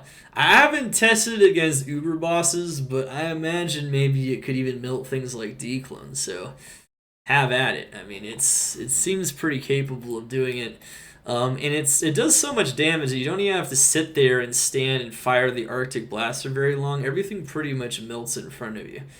It's a lot more effective than, for instance, Blaze Inferno and Firewall, partially because you have a lot more protection with, like, you know, summons and Hurricane and whatnot, but also because Arctic Blast just feels a lot stronger. So in general, this is a pretty decent and effective mapping approach. Maybe even borderline balanced. You know, you can let me know what you think about that build. It's kind of interesting. It's got to put on a lot of cold beers, but pierce and have fun. Alright, so one thing to note is that we got Druid builds. So Druid is coming up next. Fire builds.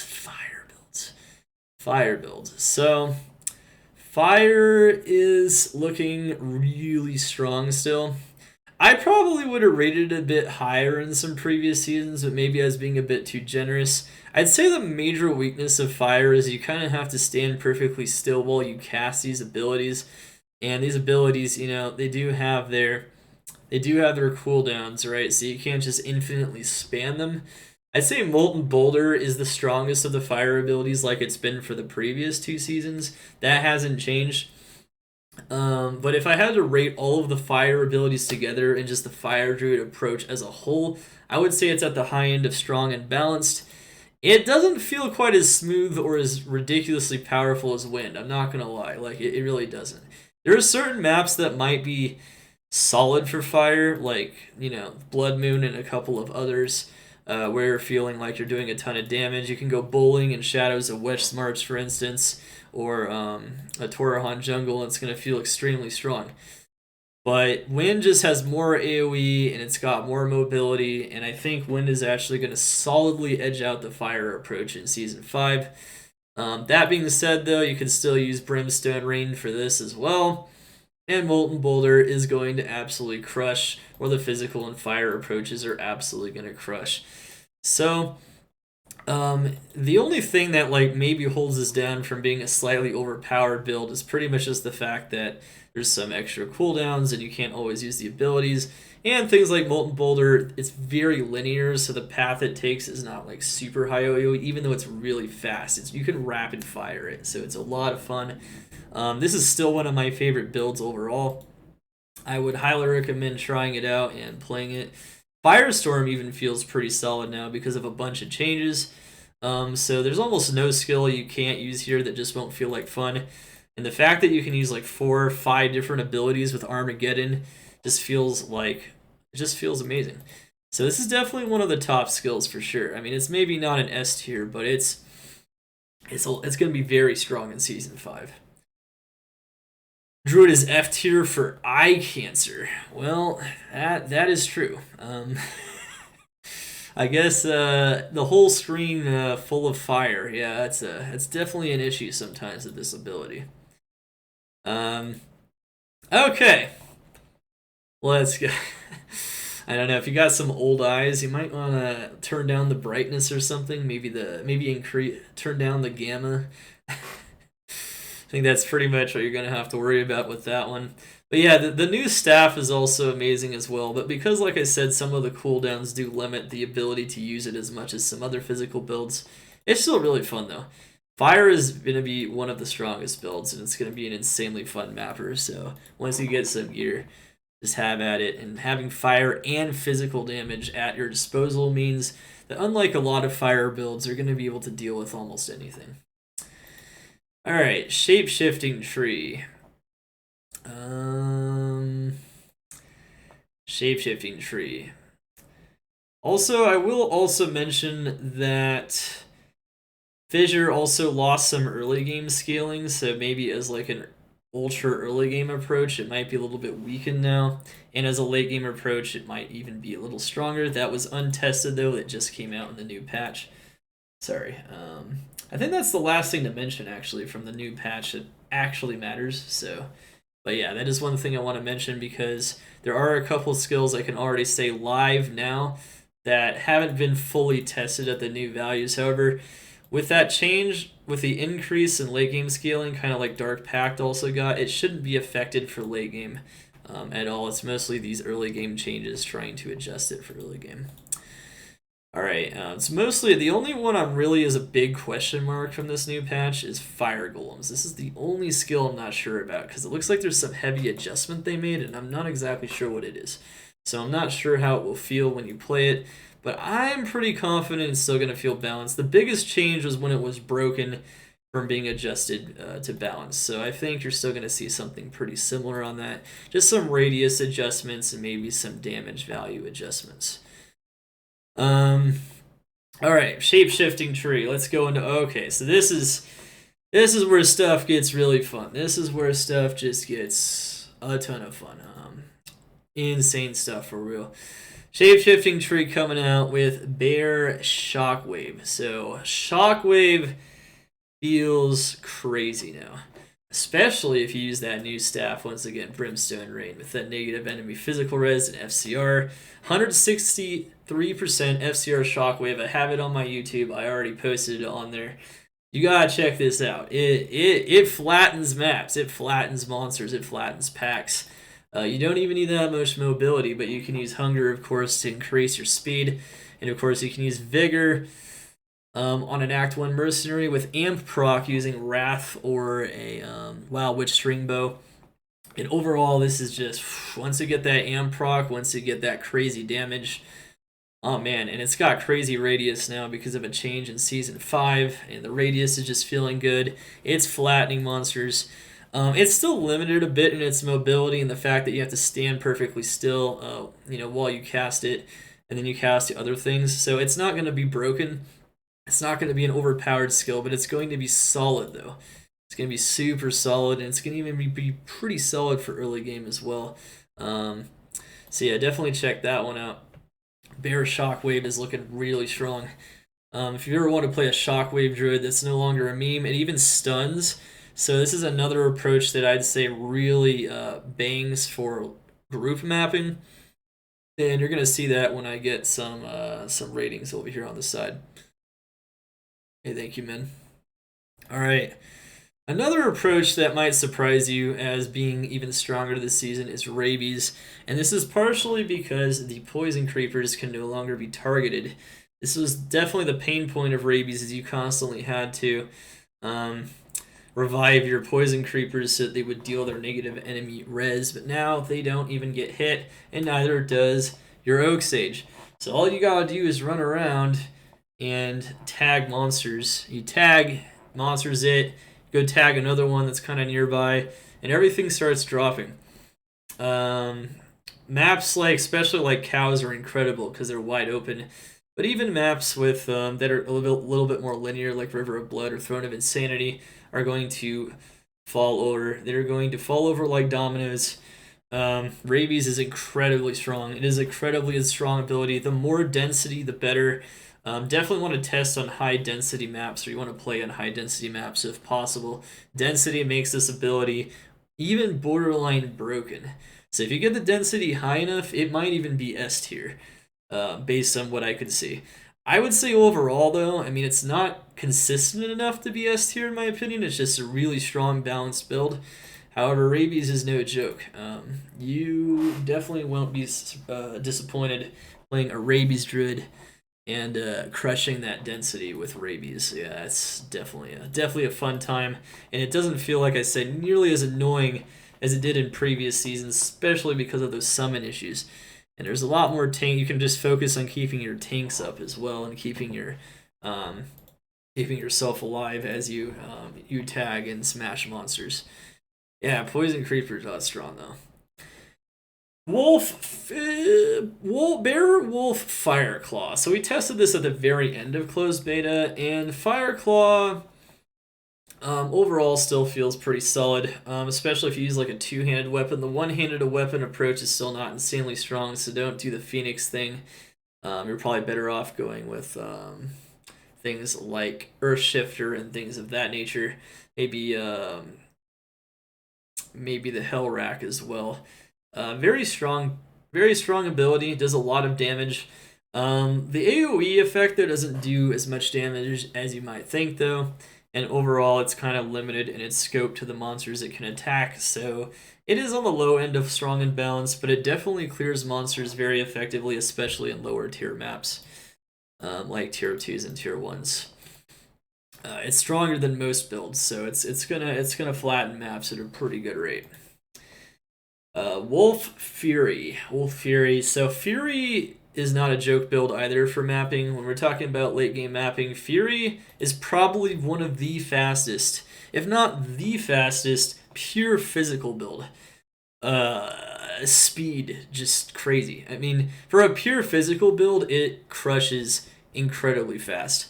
It just crushes monsters. It just does so much damage. It's got great splash. It's got great speed. It's got great life leech. And it just slams. That wolf just slams his face and everything and smashes it. It's actually a really fun mapping build, strangely enough.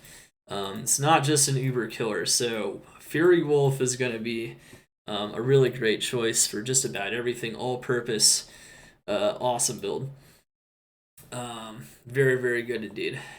Very good. Bear Maul. I mean, I would even put this maybe even at the high end of A with really strong weapons. So it kind of just depends. The sky's the limit. The only problem, though, is that you're going to need a very expensive build to achieve anything more than it just being a balanced build. I just think it's balanced, honestly, just overall. And Bear Maul, it's just a slower version of the Fury Druid. It just runs a bit slower. It doesn't attack quite as fast just in general. It suffers from bad blocking frames because it's a bear instead of a wolf. But overall, though, crazy nice stun, crazy AoE, really high damage. Surprisingly, the bear with Maul can also map fairly effectively. It is very strong mapper. Okay. And then once we get into the summon tree, and that, we're talking like, even with wind hammers and everything. The great thing about Season 5 as well is the difference between non-eth and eth weapons is not very large, and we did test that. And even with really strong non-ethereal weapons, you are hitting incredibly hard now because they put a lot of the extra damage into the non-eth weapons. So you can't use that old Season 4 mentality that is, oh, I found a non-eth version of the weapon. It's crap. I can't use it. No, you absolutely can. I did a lot of testing with those high-end non-ethereal weapons, and it was crushing on both the Bear, Maul, and Wolf Fury. So you definitely don't want to just count those out. You can make those builds, and you don't need a crazy ethereal weapon anymore. Now, the ethereal weapons still have an edge, definitely a significant edge, but it's not nearly as noticeable. You'd be surprised. It's not as noticeable. It is noticeable, but I mean, before I could notice, it was almost night and day. But now it's not as crazy as you might think. So just pick up those weapons and start swinging. Summons druids. Pretty good. So summon druid is probably stronger than it's ever been for mapping. It's been creeping up from B tier as a mapping build all the way up to A tier now in Season 5. The Wolves have Splash in Season 5. That's the major feature that brings it up quite a bit. It's still not one of the very fastest mappers, but it's very strong mapper now. Balanced overall, very powerful. It's going to feel very, very good to use a summon druid that uses all of the animals, all the auras, and proc, of course, and it's just gonna crush. It's gonna crush very hard. You just teleport around, especially Vigor Aura, as long as they respond very quickly, just like kind of the Necromancer summons with Vigor Aura. Get them to respond quickly, and they will spread out and crush the map no matter where you land. It's very powerful stuff. And of course, Ravens is your Air Force too. Untargetable, very powerful, very strong. Crushing single targets as well. Some people might even put this as A+, but the speed is not the most impressive part about this build, which is why I would say it is quite a bit slower than a typical Summon Mancer with Skellies, but in some ways it's even safer and more reliable because you can just instantly repopulate your army at any time, and it's just very powerful stuff. It might be a bit more expensive, though, to get it as powerful as a Summon Necromancer, though. Because the Summon Necromancer has amplified damage at its disposal at a whim and doesn't need to get it from an item and doesn't need to get a whole bunch of other things from items either. And also the Necromancer has other means to get more auras, such as an Iron Golem. So as a means of comparison, it's definitely a little bit weaker, and I've definitely tested it quite a bit. However, Summon Druid is super cheap, super easy to get going, and just in general, and it's going to be super powerful early game as well, so not just for late game mapping. You can just stay summoned the whole way, though. You never have to respec out of anything if you just want to play Summon Druid. You could do it for Ubers. The only thing you can't do with it very effectively is Rathma and Diablo clone. That's pretty much it. Summon Druid with the Poison Creeper. So Poison Creeper. Why do we rate Poison Creeper? You might be asking, even though we removed a bunch of useless Thorn builds and other stuff like that since Season 4. And the answer is that it still has its own synergy tree. It still has its own build path that is separate from Rabies, believe it or not. So you can go pure Poison Creeper. It is the tentacle build, as it is referred to by some fans in my chat. Some people really love this build, maybe a little too much for reasons unknown to me. However, it is strong, and it can be strong in LOD areas. If you just spam the Poison Creepers where they need to be, they will respond very quickly and deal a lot of damage. They do a lot of damage, and they can clear a map. Kind of, sort of, but very, very slowly. Slower than Dragon Claw, in fact. And, well, I mean, if you really want a lazy build where you just kind of sit here, like back all the way back here, and you just freaking, you just right-clicking Poison Creepers, and you're just watching them slowly kill the monsters as you're inching along the throne of insanity. Well, it's doable. It's doable. So any build that can clear a map and seems to not be ultra frustrating, I put on here, and it's not so frustrating that it can't clear a map. It's just extremely slow. So yeah, you can do it. I think it's trash. I think it's don't touch even, but you know what? It's doable. It's doable. It is. It's just gonna be very, very slow. F tier compared to S tier, it's like I'd even say upwards of 2,000, 3,000% slower, maybe even 5,000% slower. So let's just keep that in mind. Depends on how much time you have to kind of screw off, I guess. All right, Amazon builds. Let's go. Enough about the tentacle druids.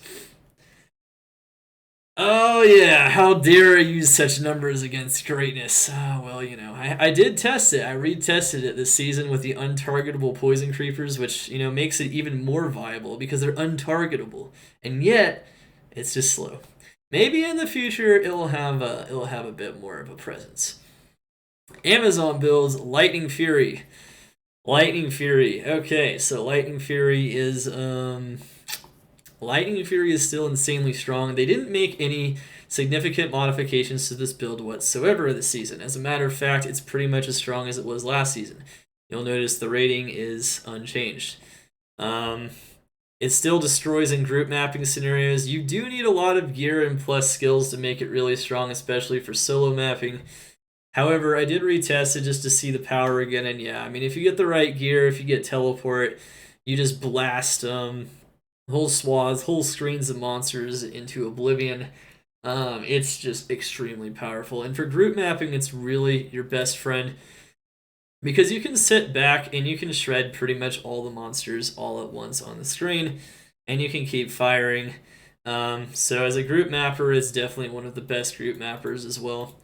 And it's definitely retaining its spot as one of the most effective overall mappers in Season 5. Overall, a lot of the most effective mappers in Season 5 are not too different from the ones in Season 4. Maybe a couple of small rank changes here and there, but you'll see that as a theme. Not a lot of huge changes in terms of the highest potential mappers in terms of the very strongest builds. Fury hits, blast, explosion, absolutely. Lightning Strike. Alright, so we have Lightning Strike as well. Lightning Strike is beautiful. Lightning Strike is really strong. So Lightning Strike is just a much weaker version of Lightning Fury, but arguably takes less gear to get going and is better in solo scenarios, so it's a lot better if you're solo mapping with it. So it's pretty solid. It's a solid balanced build, but we're not talking about any crazy damage explosions eviscerating the screen action like Lightning Fury. Not quite.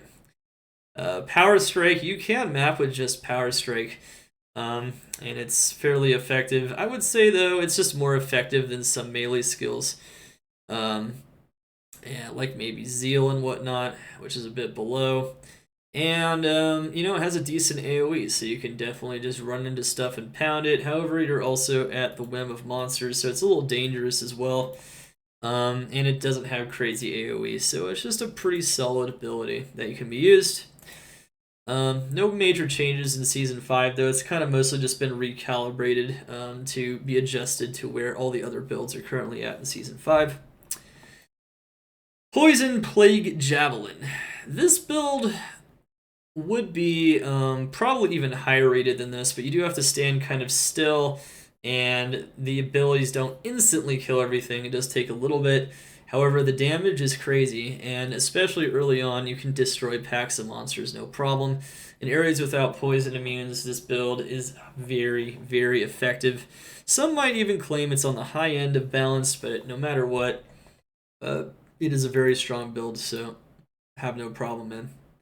Where is my video of the throwing barb? I don't currently have a video of the throwing barb, except in previous seasons I do have a double throw guide where it does show his general power. I don't know if he's quite that strong this season, but he's still insane, so it's okay. What's up, man? How you doing? Okay. Power Strike, Poison Javelin, Jab Fend. Okay, so this is an ability I may have overrated for mapping in the past, but it is very dangerous. If you want to be very fast at it, you need a two-handed weapon, but even if you don't use one, you're not killing insanely fast because you're using a shield, and you're getting put in block animations sometimes. But overall, it's, you know, it's very at the high end of viable and effective for mapping. This skill is so much better, though, for killing uber bosses. So this is not really your top tier mapping ability for an Amazon, which is okay. But you can do it. You can do it. You can clear a map with that if you want. I have definitely done it. It's pretty solid. It's been a bit recalibrated for Season 5 general mapping power, so it's a bit more accurate. We're really trying to bring you the top level accuracy for Season 5, 100%. Multiple shot. Multiple shot arguably has mostly been buffed, you can argue, for the most part. However, multiple shot is kind of looking like It is still not like nearly as strong as it was maybe in season 2, but it's still extremely strong. You need very strong weapons though, and you need a lot of damage in order to make it like really strong. It's arguable you can even push it into the overpowered range if you get a good enough craft or a rare or something that's even stronger than your standard Wind Force and Bariza setups. However, it is still insanely strong. It still clears maps very fast. It is very good for group mapping because you can sit all the way back. Multiple shot is still crazy. And if you get the right auras too, and you get the right procs as well, which is a bit of a problem sometimes for multiple shot, but if you get them, it will shred. So if you get the right team, multiple shot can shoot all the way up to being as powerful as Lightning Fury. It's just that it's not as reliable as Lightning Fury for solo, and it requires way more high-end gear than Lightning Fury does. So that is one. There's definitely some compressing factors on this build, but overall it is still very powerful, and the new change to how the progressive damage works as you hit each monster are very nice, and it feels a lot better than it did after it got initially nerfed in the previous 2 seasons. So multiple shot is looking very strong. You're gonna feel an increase in strength if you played it last season, so it's gonna feel even better. That's what I'm trying to say. Alright, we got Strafe though. Strafe is kind of in the same boat as multiple shot in a lot of those ways, except it packs a much higher punch.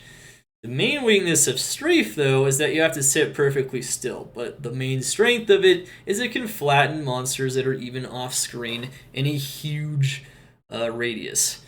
Absolutely blasting them to bits. And it gets way more damage than even Blade Fury and Sentinel can get, and it has less downtime. And you're a bit safer because you have more Valkyries, you have more other tools as well at your disposal to make it even stronger. You can get amplified damage more reliable using Atmas. It's just a lot stronger as a solo approach than multiple shot, and it will just punch through anything just in general.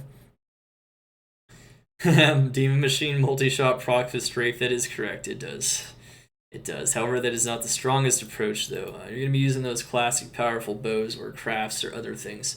And in general, having that amp proc with auras and everything, it feels amazing. Strafe has never been stronger. Strafe is still looking like one of the overall, I'd say even one of the top mappers overall, because it can punch insanely strong in group and solo mapping scenarios, and its damage potential is absurd. Very high stuff. Brand Strafe is also not like one of the top approaches. I've tested that as well. That's actually a good note. Brand is a bit more of a meme, but it's still it's close to as strong, and it's really fun because of it proccing all of those bone spears. So if you want to give someone some eye strain or cancer, as it is called, that's definitely one way to do it. Use a Brand on a Strafe Amazon, or use like Principle on a Strafe Amazon, or both if you really want to go ham. I'm starting. Principle does Holy Bolts, by the way, instead of Brand, which does Bone Spears, and holy moly, it's crazy. The whole screen just gets absolute latered in this stuff. Okay. Freezing Arrow. Freezing Arrow. Freezing Arrow is a very solid approach. Freezing Arrow has always been a solid approach, almost. It's really hard to go wrong with Freezing Arrow in this mod. It's really, really hard for it to go wrong. It absolutely just, I don't know, it just vaporizes everything it touches. The more density, the better. The only main weakness is that it's cold damage. It's probably the only thing holding it back from it being overpowered, in my opinion, or the fact that Bosons don't have as much mobility as some other builds. But it vaporizes faster than Strafe. It just isn't physical damage, and it vaporizes packs of cows instantaneously. It's nuts. The damage is nuts. It can be very cheap with full Mavinas.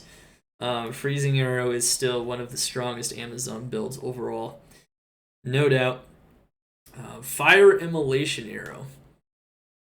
Fire Immolation Arrow. Fire Immolation Arrow is really strong. This season it's stronger than ever, I would say, but it's still not crazy.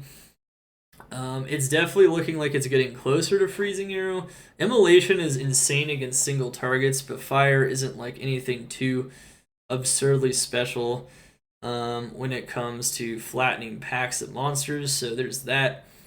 It's got a little bit of variance in how it performs as well, but overall it is flattening a lot better. Its range is a lot better, and playing a Fire Arrow Zon now feels solidly strong and balanced in Season 5.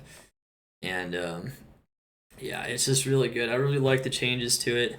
Magic Arrow, it hasn't changed, but it's still in that effective tier. It's decent, but it's magic damage, and the range isn't insanely high, and it doesn't even flatten in one shot when you get a lot of plus skills. So it's more of an early game skill, but it's definitely something that can clear maps to some decent extent. I mean, you can even argue it's C tier maybe, but it's up there. It's pretty decent. Did a lot more testing on it in Season 4, to be fair, but it hasn't changed in Season 5, so it's been recalibrated. Summon Decoy Valkyrie. So a lot of people are very interested in this. This approach doesn't test a combination of approaches, but one thing I will say is that one thing Strafe is very capable of doing is being combined with the decoys or the Valkyries just in general. Valkyries are definitely the lightning damage approach mostly now, and decoys are the physical damage approach.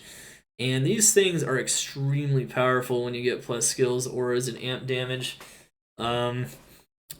Being capable of flattening maps as quickly as a Druid summoner in a lot of cases, depending on the map. And early game, even without a lot of plus skills, they're incredibly strong. So feel free to go use those. Dem's a great skill.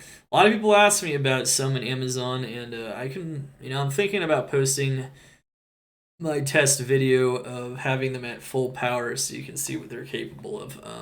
Machine gun decoys, you basically are just spawning turrets. They spawn turrets. The Valkyries hit lightning fast, lightning power. It's fun. Summon Amazon is a solid thing that is most assuredly not a meme as of last season, but it's definitely not a meme now. There's been some further adjustments to the decoys as well, so it's just feeling really, really strong. No, we didn't do any Zeal Amazon testing, but to be fair, Zeal Amazon isn't anything too special. You're more likely to want to play a Jab Amazon because Jab is just so powerful in PD2 overall, at least in my opinion. Fend still sucks. Fend, yeah, that's the thing. Fend is still in the viable territory in my opinion, at least for mapping. Definitely. All right, Barbarian. A lot of people are going to want to be playing Barbarian this season, trust me. The non-eth weapons being stronger than ever. Everything is just so strong now, like you almost can't go wrong with a Barbarian. And you could even justify starting one almost no matter what you do. It's just, it might be tougher with some approaches still because it's still very weapon dependent. I mean, it is the most weapon dependent class in the game. That's just how Barbarian works in Diablo 2. Let's go into, of course, the first one. Frenzy Double Swing. Frenzy Double Swing has been adjusted downwards after additional testing and after recalibration with other builds in terms of its mapping capability. Yeah, it can map, but yeah, it is definitely not insanely fast. I mean, it pretty much just hits the first wave of enemies. It doesn't do as much damage as some other attacks, maybe, and it requires some very strong weapons. I did test some of the new weapons, though, like Odium, which is pretty cool. There's definitely some really cool things going on with curse duration reduction. So you can actually make Frenzy a lot safer this season and a lot more powerful in some ways. Double Bulkathos is still very strong as well. I still think it's mostly an Uber approach, personally. That's what I would use it for. That's what I like using it for. I've tested it mapping. It still feels like you're very vulnerable to getting absolutely, butt blasted. It just you don't have a shield or anything. You're kind of just slinging at the monsters, and if there's any ranged enemies or anything, it's kind of challenging sometimes. If you do enough damage, you can leech through it, but it's It's you definitely need a very tight combination of defensive power and offensive power on this build. It's still solid though. I'd say Jab and Fend are just as effective though. Even though this build can feel faster this time, this build feels more vulnerable than this build usually. So I don't know. It feels solid though. You can definitely go Frenzy Double Swing for mapping if you want.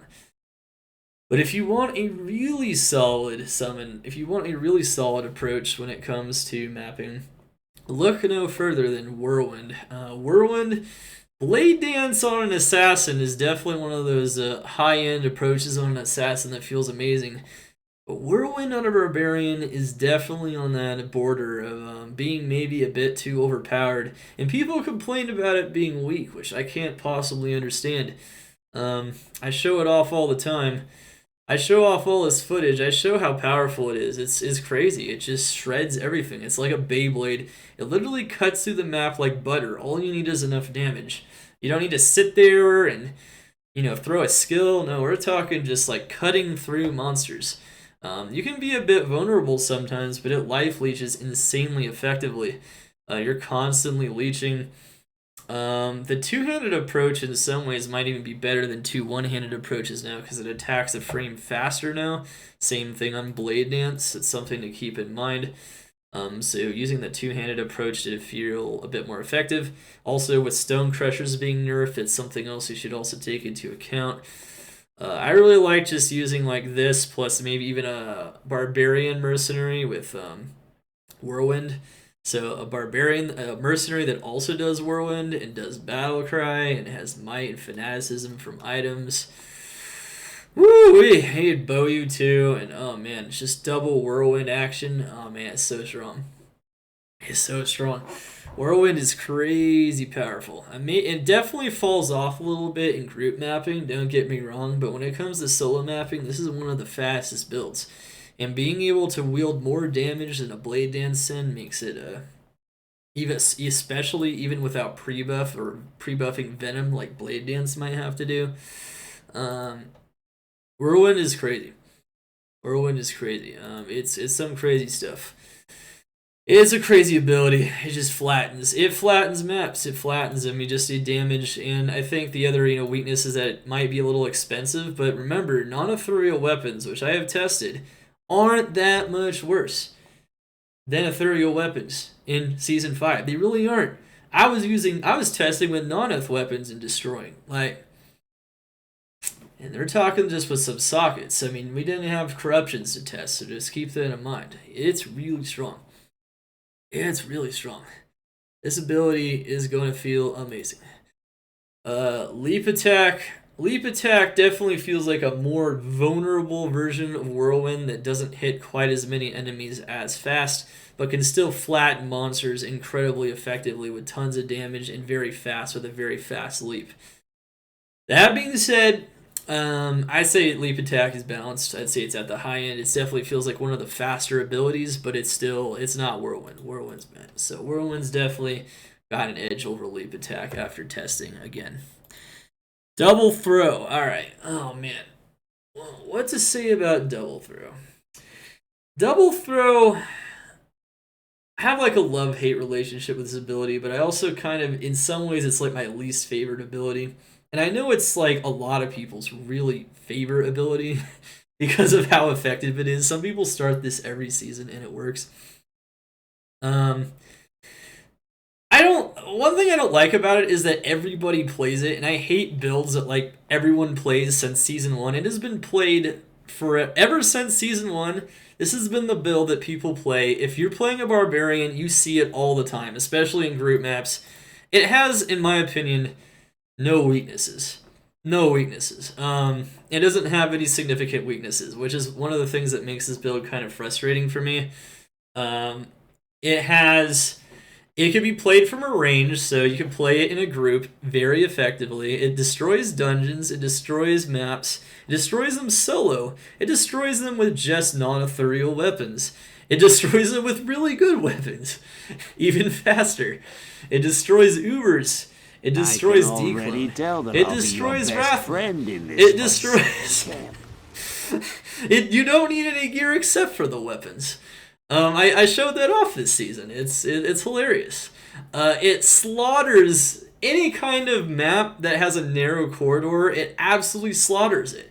Maybe maps that are more wide open. That might be its only real weakness. Is that wide open maps? It falls off a bit. It definitely falls off a bit in the really wide open maps because, there's more stuff to hit. It's kind of like lightning and chain lightning. The only reason why these abilities aren't S plus is because, like Nova maybe, is because there's like certain maps and certain levels of density it starts to struggle with a little bit. But you don't feel the struggle much on this build. You could play it early game. You could play it with shit weapons. As long as you find a blue weapon with high enhanced damage from Mala, you're good to go. I mean, you don't even need to craft it. Crafting is just for bonus points. And of course, crafting weapons can make this build absurd. I borderline want to call this like an S plus build still like I did last season, but I will recognize that due to some of the damage adjustments this season, that it's not quite as broken, like I said, especially in those open map scenarios. And it does feel like there are builds like Frost Nova and Nova which are faster at mapping once you get gear no matter what. That being said, though, it's just crazy. I don't know what to say about it.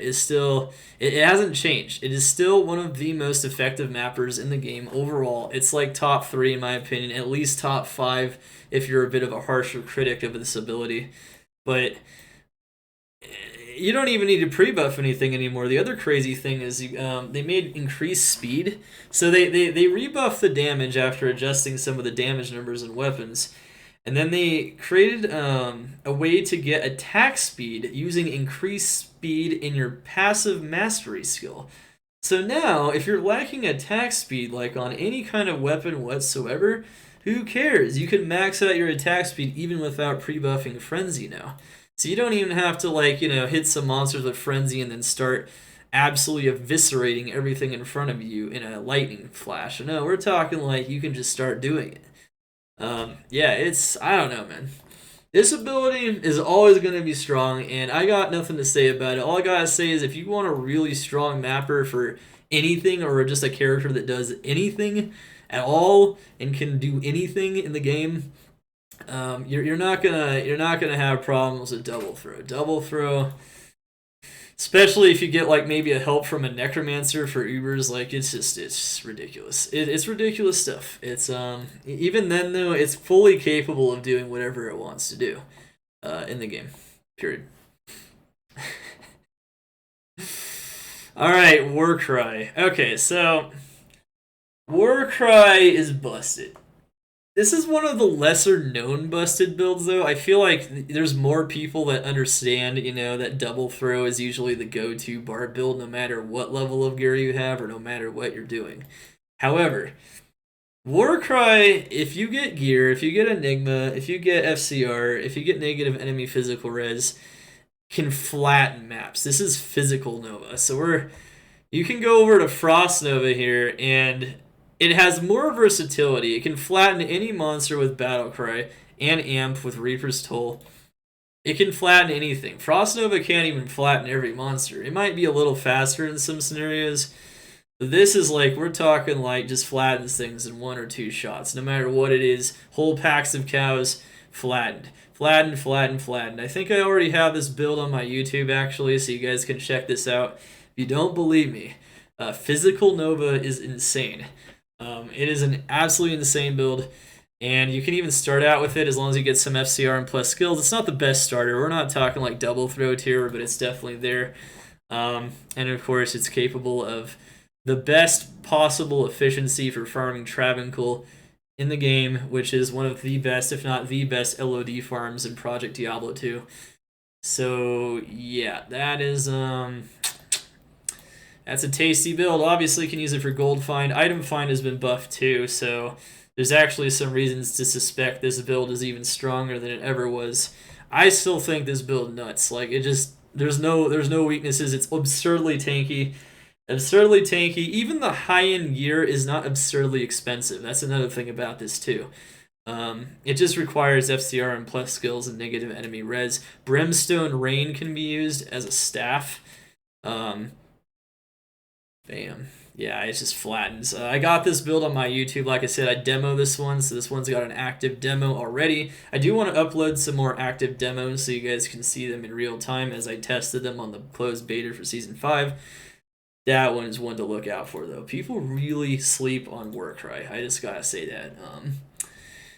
Honestly, even for like group mapping, this thing is tanky enough to do it, and it's gonna flatten things in front of it. It's super good. I don't.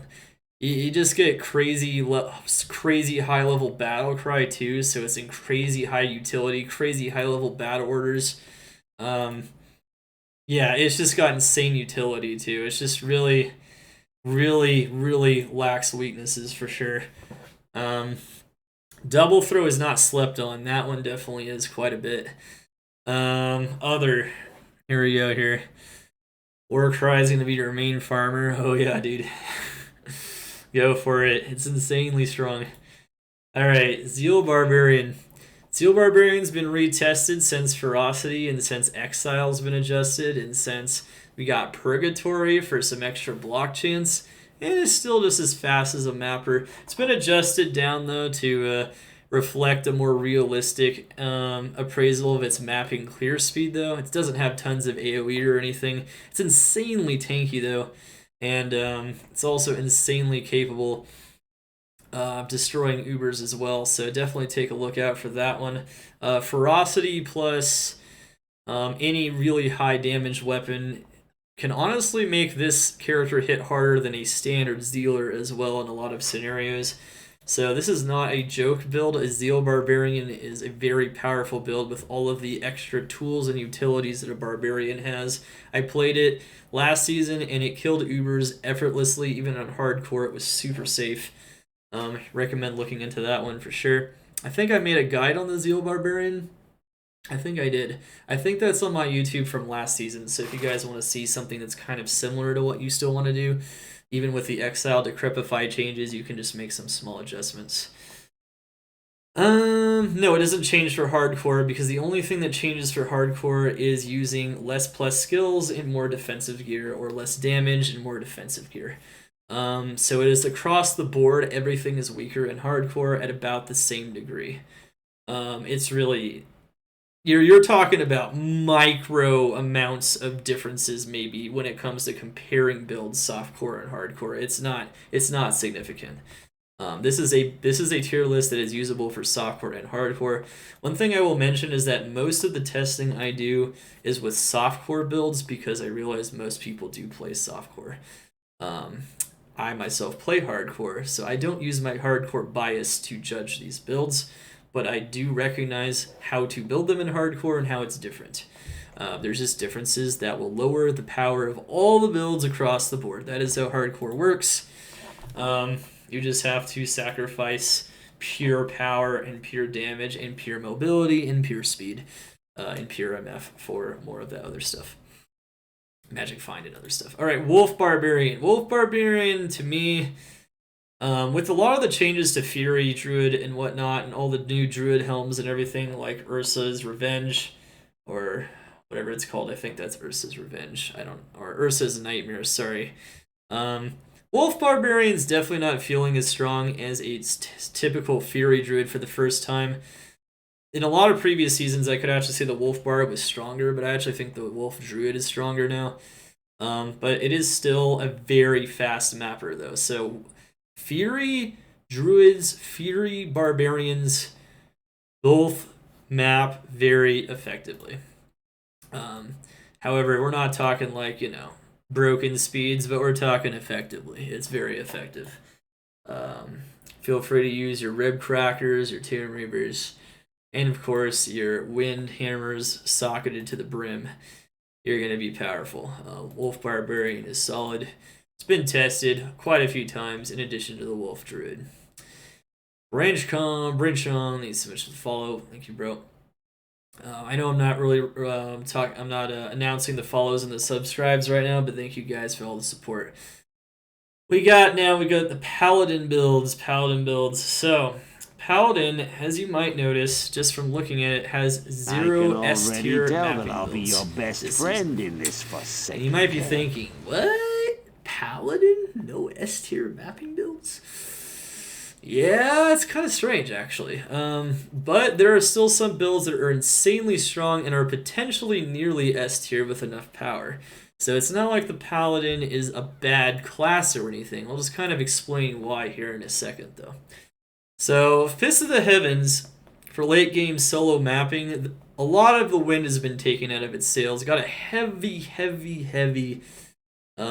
damage nerf to it because it was taking over Season 4.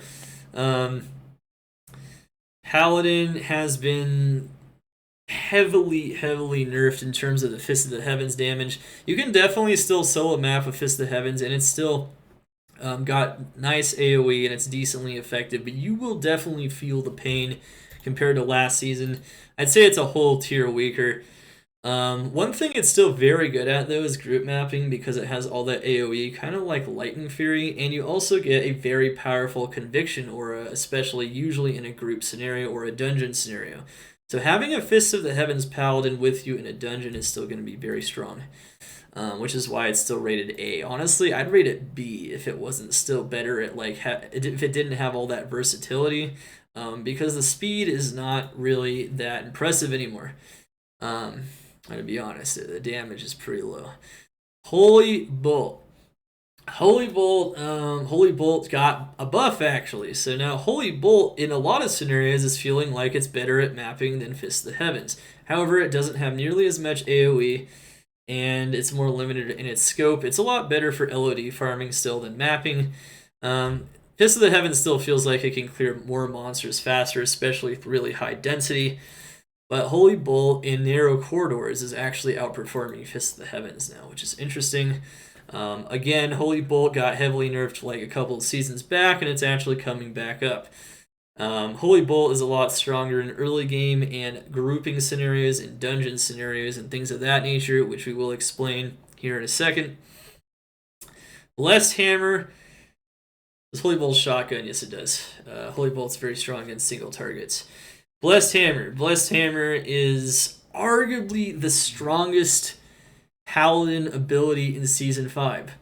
So, just like in Lord of Destruction, maybe for the first time ever, this is actually the strongest Paladin solo mapping ability. Arguably could even be nearly overpowered in some scenarios. If you get enough damage in FCR, it absolutely rips. Monsters get shredded. However, because of the mechanics of Joust and hammers in general, just having to sit in place and throw out a few hammers, you're not going to be moving as fast as some of these other builds like Poison Nova and Corpse Explosion and things of that nature. However, it is still a very powerful build. I would just say it's on the high end of balanced myself. The new hammer weapon is very strong as well, which has also been tested. Hammers rips, it shreds, it destroys. Hammers, I've played it in previous seasons. It's just a very underrated build. People sleep on it, maybe because they're sick of playing it in D2R. I don't know. That's probably it. But it's a very powerful build. Very strong. Definitely does way more damage than Fist of the Heavens, I'll tell you that much. In a similar AoE, believe it or not. How would you rate Hammerden for hardcore? I don't mind going slow and steady. I played it on hardcore. It's so you can get very tanky. I recommend using Doom for freezing targets, so you have Act 2 Mercenary with Doom for hardcore.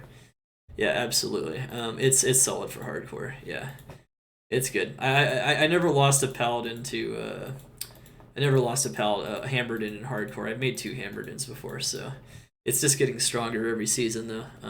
So yeah, good shit. Physical Zeal. Physical Zeal is more of that single target Uber approach. Really good at killing Ubers and stuff of that nature. However, one of the best builds in my opinion for a Paladin. However, it's just, mediocre for mapping. You have to sit in place in Zeal and whatnot. It's kind of similar to Melee Sword. Melee Sword's got a bit more varied damage. The damage values can get higher, easier though, so especially with a lot of nerfs to quintessential weapons like Death and whatnot, it's definitely not quite as high as maybe it was in the past, or Stone Crusher, things like that, but it's still very powerful. Things like Schaefer's are actually a great change for this build, so you can look out for that. Decent and effective at mapping, no problem though. Physical Charge. Physical Charge is just a lot clunkier than Zeal in a lot of cases, and since it doesn't have elemental damage, It doesn't have enough of that AoE in a lot of cases, so it clunks it up in a lot of maps. I mean, some of those maps without a lot of physical res, it's okay, but you definitely feel like it's definitely not. It doesn't have a lot of AoE and power and whatnot. Physical charge is just viable for mapping. That's where I'd put it currently.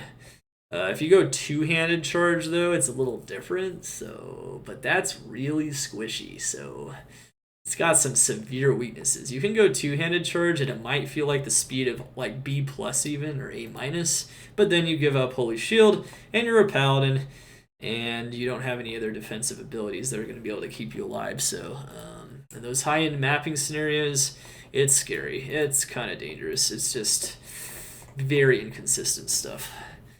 Vengeance. Vengeance is a very, very powerful skill. This season, I actually posted it already on my YouTube because it's one of the featured skills. It's one of the featured skills already. Vengeance is looking beautiful. I mean, beautiful. Vengeance is very powerful this season. So on Friday, June 24th, just make a Vengeance Paladin from the start if you want. Build up your negative enemy res, get that Kira's, get some elemental damage, and then build up to a famine. Sound very similar. Famine is a great rune word with lots of negative enemy res and elemental damage, and Vengeance rips. I leveled packs of monsters with this. You can watch it on the YouTube. I leveled them. The main weaknesses, though, is you're primarily using Joust, and the ability itself swings, not insanely fast. So every swing, you're kind of waiting for the swing to complete, and then the pack gets leveled, or maybe it's almost leveled, and then you level it again, and then you move on to the next set, and then you level that pack. It just does a crazy amount of damage, and it's got AoE that bounces now. It finally feels like a real mapping skill now. And it could be used for Uber scenarios because you can drop the elemental res enough, and you can kill Dclone with it. So overall, Vengeance is a very solid skill in Season 5. I would have said it was B tier last season at best, maybe high C tier. It was still struggling a little bit too much. This season, with all the calibration and stuff, it is leveling packs of enemies. It levels packs of cows. It does a ton of damage, and it bounces, and it's got AoE that's actually effective. Vengeance feels very good. That Vengeance rework was definitely worthwhile. I would still say, though, it is perfectly balanced as a mapping ability in my mind, because once again, you kind of have to jump into the monsters, and the swing itself isn't super fast, but once you swing it, they are down. They are down for the count. It is also somewhat difficult to make tanky while also maximizing the damage, so there's definitely a little bit of there's some weaknesses still to it. However, once again, overall the damage is crazy, and the damage is definitely there. I'd say it's a balanced build. It's strong, it's balanced, it's super powerful. Check it out in Season 5. Melee without Leech on hardcore too, it's so bad. It lacks Leech a bit too, for sure. However, if you get Leech, if you get your life Leech, you should be fine. The problem is most of your damage is elemental still. It's not physical based. I mean, Famine does a decent amount though. So yeah, it definitely might struggle a bit more for sustain as well in some ways, but it really has crazy damage, and it's a lot of fun to play now. It's not one of the craziest mappers though. Once again, you're not breaking records with Vengeance. Holy Shock. Zeal charge. So these are all the Holy Shock, freeze, fire abilities. They all kind of fall somewhere in the balanced range if you use charge and Zeal with them. They have a lot of AoE. They do a ton of damage. They hit really hard. We're talking using the native auras on the Paladin itself and combining them with lower resist and static field, like on Stormspire or Infinity or just Conviction. Elsewhere on the build, just really, really strong stuff for just having Conviction in the party. Very strong abilities, very good for playing solo. One cool build that's actually a brand new addition to the Season 5 tier list that was worth showing here is a build that has been played a lot in the last few seasons that I've just been leaving out because I've never tested it. I did test the Holy Shock Bow Paladin. We're talking using a bow.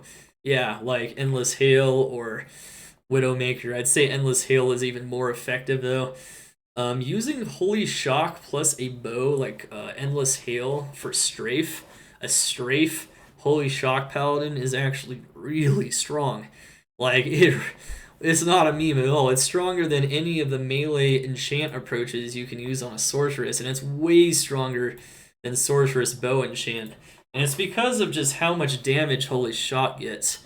Um, it's a lot of damage. We're talking like over double, and we're talking without pre-buff. So it's actually like way more effective as a means of like clearing maps, and it's way more realistic.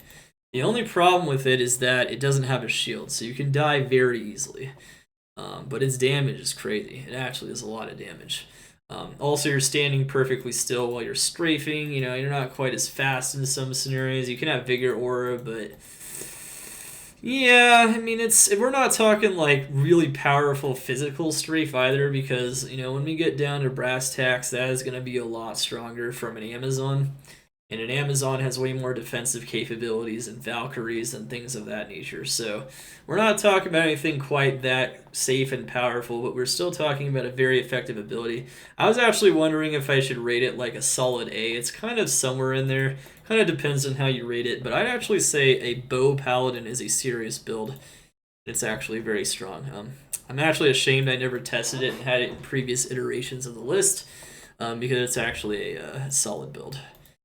And of course, Sanctuary, magic damage is kind of like Magic Arrow, except it leaves you even more vulnerable and arguably does even less damage and has less AoE. I think it's solid for like a lot of LOD farming, but if we're being honest, it's not really the most effective mapping approach, and it lacks a lot of damage. I'd put it honestly on the high end of trash. You can still play it though. And with the really high level Sanctuary aura on Azarath now, you can replace it this on the Paladin, or even just use it on other builds now, which is kind of interesting. So good stuff though. Overall, you know, the double, you know, the dragon approach, the native holy fire approach. There's just a lot of stuff you can do in this like melee elemental approach on the Paladin, which are all very strong.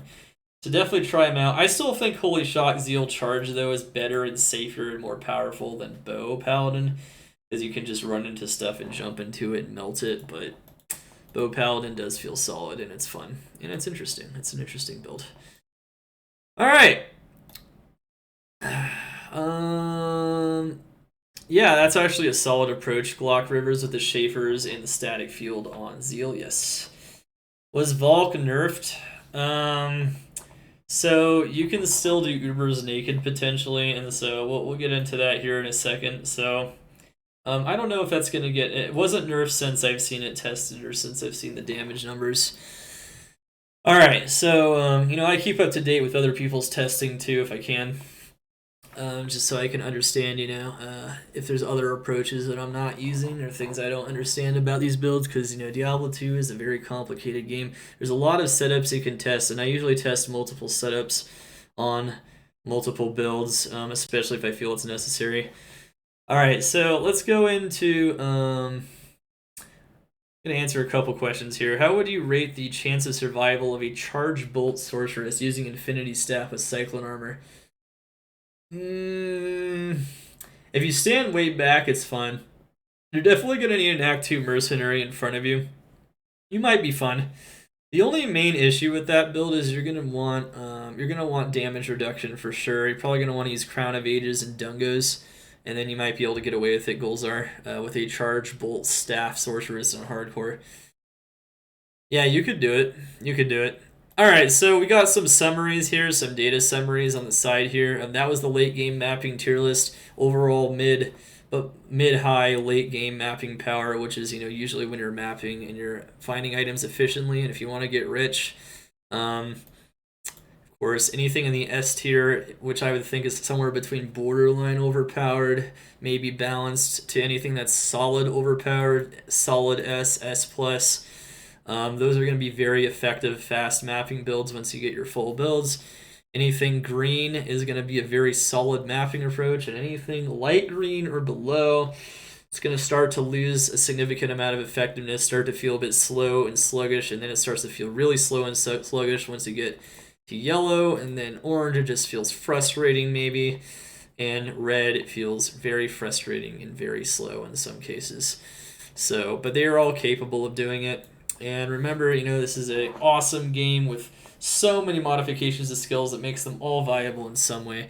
And there's even more builds that, could be used to map, but they're probably not prominent or they're not very insanely effective. So just keep that in mind. We did try to include every build that I thought was going to be important to be it's going to be important and instrumental there. So that's awesome stuff. And that's for mapping. So let's move on to some other very important aspects of this here. We have rank lists as well, and information that is very valuable that's not just about mapping. Of course, people want to know what the effective mappers are and whether or not their build will be effective. Most builds are somewhere green or above, so you can see that the viability and the power of most builds in PD2 is very high, and they've done so much work balancing these skills and bringing them up to par to make them effective mapping builds. Alright, so let's go into this ranking here. Let's go into some of the rankings here for real. We have the mapping top 10. So I pretty much just went down, what I thought, overall are the strongest mappers. I don't really have to talk about this too much. So, in order, I thought the strongest mapping build in the game is Nova, then Frost Nova, then overall Double Throw. Double Throw in some ways is even stronger, though, especially if you get the weapons. But, Nova's speed is pretty nuts, so I don't know. I put it as number 3. Lightning Fury is insanely effective at solo mapping, group mapping, insanely safe and powerful. It's just really strong. Got crazy AoE, right? Crazy power and damage. Lightning and Chain Lightning, kind of the same thing.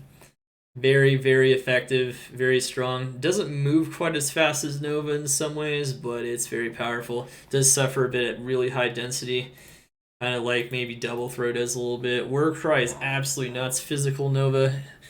Should honestly put in parentheses Physical Nova, but I'm not going to do that. Say I could put a Physical Nova here if I wanted to. And it's pretty much what it is. Physical Nova is nutsers. Nova's is just really strong ability when it comes to clearing maps. It's the more AoE, the better, right? And the more AoE, the more damage spread.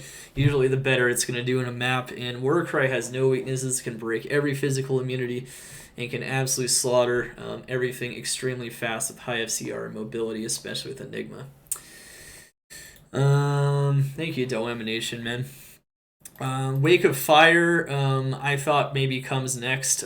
Walking with your traps is definitely possible again. They got enough AoE, and Wake of Fire is looking very powerful again in this season. It's definitely making a comeback. Very, very powerful, especially in certain maps like Tomb of Zoltan Cool. Definitely going to see that one quite a bit. Maybe in, obviously the Torohan Jungle and Shadows of Westmarch. Just a very, very powerful skill that just melts everything once you get enough damage. Remember though, no more facets on traps, or at least no more negative enemy res. Percent damage is still good. Ice Barrage is just a cannon sorceress, man. That thing just flattens monsters, flattens packs of monsters. I gotta put it here. It still feels like the overall one of the strongest abilities in the game for mapping, even with the latest nerf set, which I was able to test. Poison Nova, even with all the nerfs and adjustments, one of the interesting parts about this season is just how powerful whatchamacallit is. Let's see. Is how powerful Pus Spitter is. So Pus Spitter is so strong now that if you go as Pus Spitter and you have such a strong bone armor, which is also really strong now, you can absolutely destroy without casting lower resist. It will cast lower resist and hit almost every time, and then you use Poison Nova, and you're still flattening things. It just takes a bit more gear maybe to be safe and whatnot, and powerful. Still using Death's Web and whatnot, but Poison Nova is still in the top 10, I would say, of the overall mapping power in terms of just the ability to have AoE and clear speed. And Strafe flattens everything. The only weakness of Strafe is that you have to stand still while you're using it, but monsters get absolutely crushed by this ability. So definitely look out for it and make your bows as strong as possible. It definitely edges out multi-shot in my opinion. However, multi-shot is very close to as powerful as Strafe. And we have, of course, the overall class power ranking. So this is my overall assessment of how strong the builds overall classes are overall, especially when it comes to solo mapping, but to a lesser extent just mapping overall and late game activities overall. So we're talking now Ubers, starting out, just overall power. I Sorceress hasn't moved since last season. I'd still put her as number one. Sorceress has got such crazy damage. As long as you can get her to survive and you know how to get that Sorceress to survive, she even has LOD teleport frames again. Obviously, you can't do seal popping and chaos with it, but it's still nuts. Sorceress just has so much mobility, so much power. Maybe lacks a little bit of survivability, but you can make it work with energy shield variants and procs on casting and things of that nature, like Cyclone Armor. It's just really powerful. Sorceress is just looking like the overall strongest farmer. Barbarian, believe it or not, I think is actually the second strongest. I think once you just get some weapons on him, even like double throw, as long as you get any kind of weapons or just any amount of FCR and Warcry, he just has so much potential to absolutely be one of the fastest and most effective farmers in LOD content, and one of the most effective support and damage builds for group and solo mapping. Barbarian's just really freaking powerful.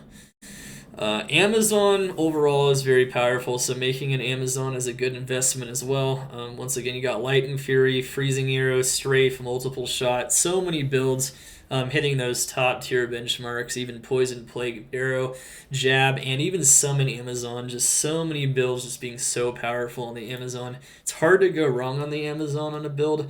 You might notice that the Amazon, if you go to the Amazon here, is actually the only class besides Necromancer that doesn't have a single, I would say true mapping build that is lower than light green. I mean, there's Jab Fen, but I mean it's, I don't know. I mean there's Necromancer and there's Amazon. They're just really solid class choices there. Assassin. I think the Assassin's been coming up in recent seasons. I would have put it at 6th or 5th maybe last season. Maybe at one point it was number 1, I would have said, when the traps are insanely broken. But it's definitely come back up to the middle of the pack, and I would say that martial skills and traps and everything, just looking really strong and powerful and fun just in general, and very effective in multiple scenarios. Necromancer might not quite have as much damage as he did maybe in previous iterations, but he's just super effective. And with Dark Pact and Curses being as powerful as they are, an indispensable support character as well. So Necromancer's still looking very powerful. And Druid, this is probably the most surprising thing about Season 5. Druid has come out of the 7th spot. I have never given a power ranking where I actually legitimately thought that Druid was not last place. And I actually think for the first time in this mod or in D2R that the Druid is no longer 7th.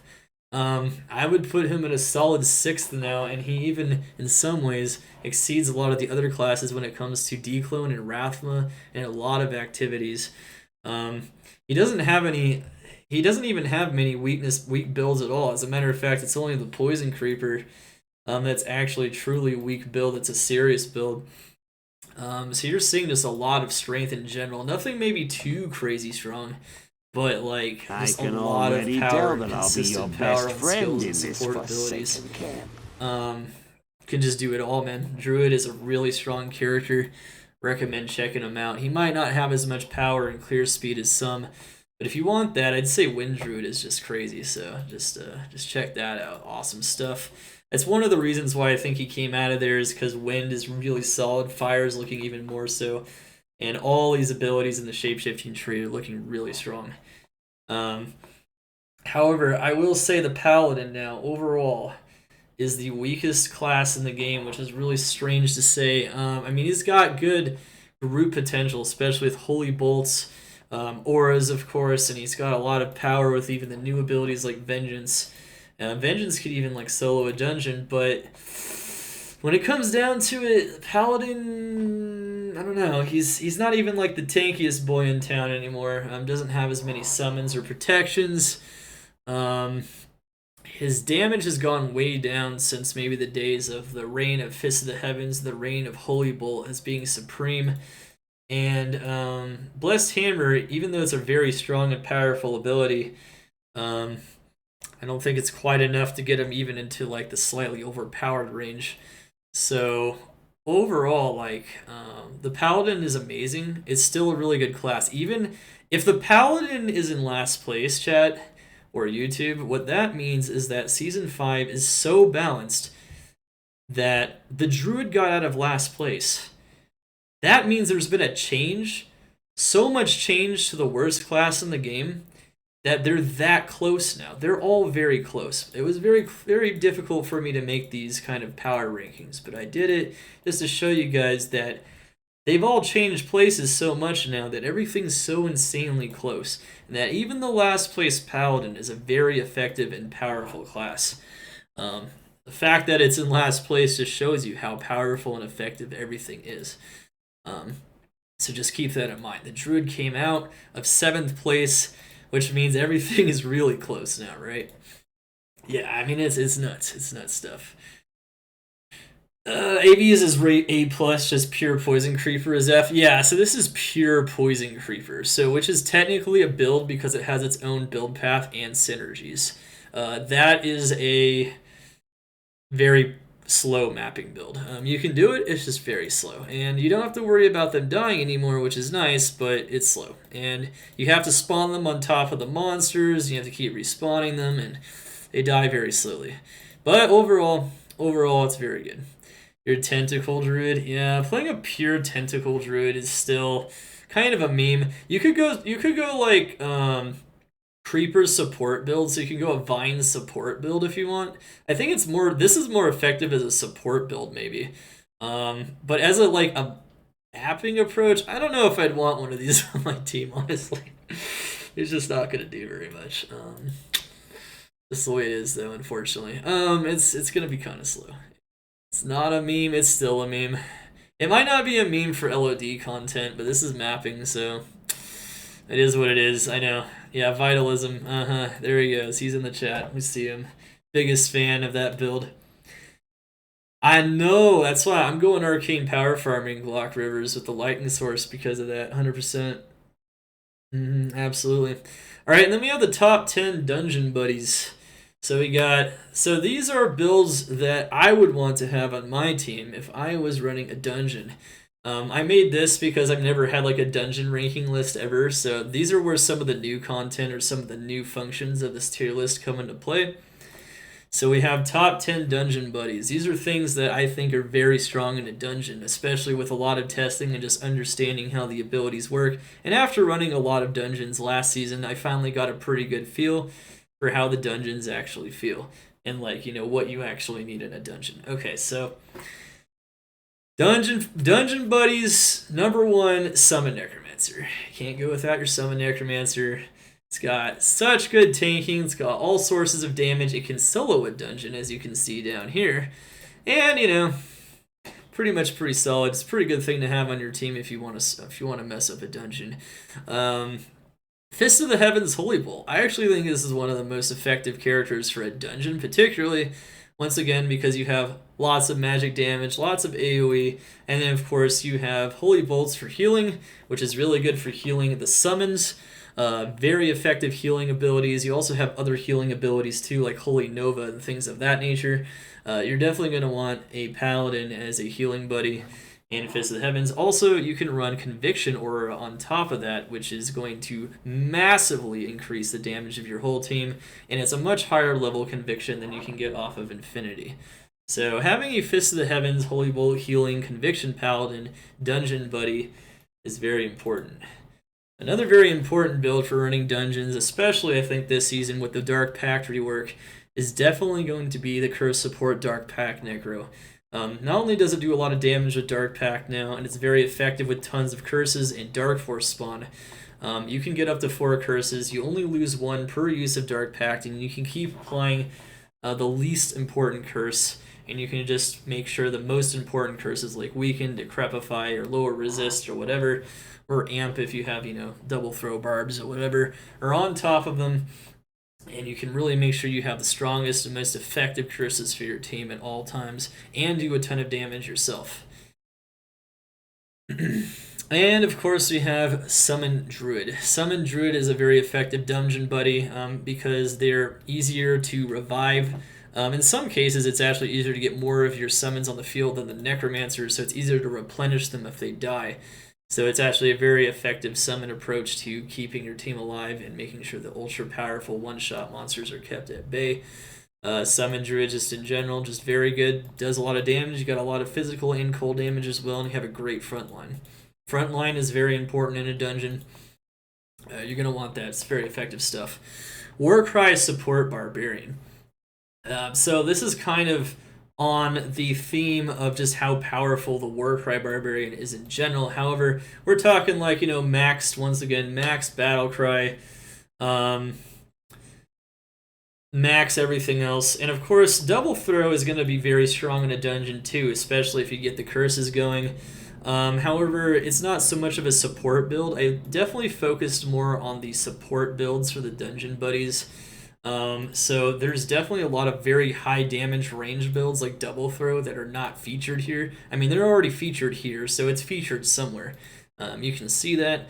However, you can see that it is a very strong approach. Overall, there's so many insanely powerful support Warcries, and of course the ability to do a ton of physical damage and get crazy negative enemy physical res on the Warcry Barb as well with Battlecry. It's just a really strong approach for helping out the dungeons, especially if you have physical builds like Double Throw and multi-shot and strafe and things of that nature.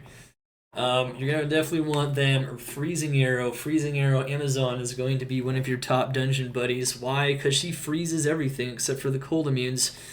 Freezing them in place, freezing those dungeon monsters, even if it's not for very long, and even if they unfreeze pretty fast, as long as you're firing rapidly, everything's going to stay frozen in place and will allow for a very safe and powerful dungeon experience.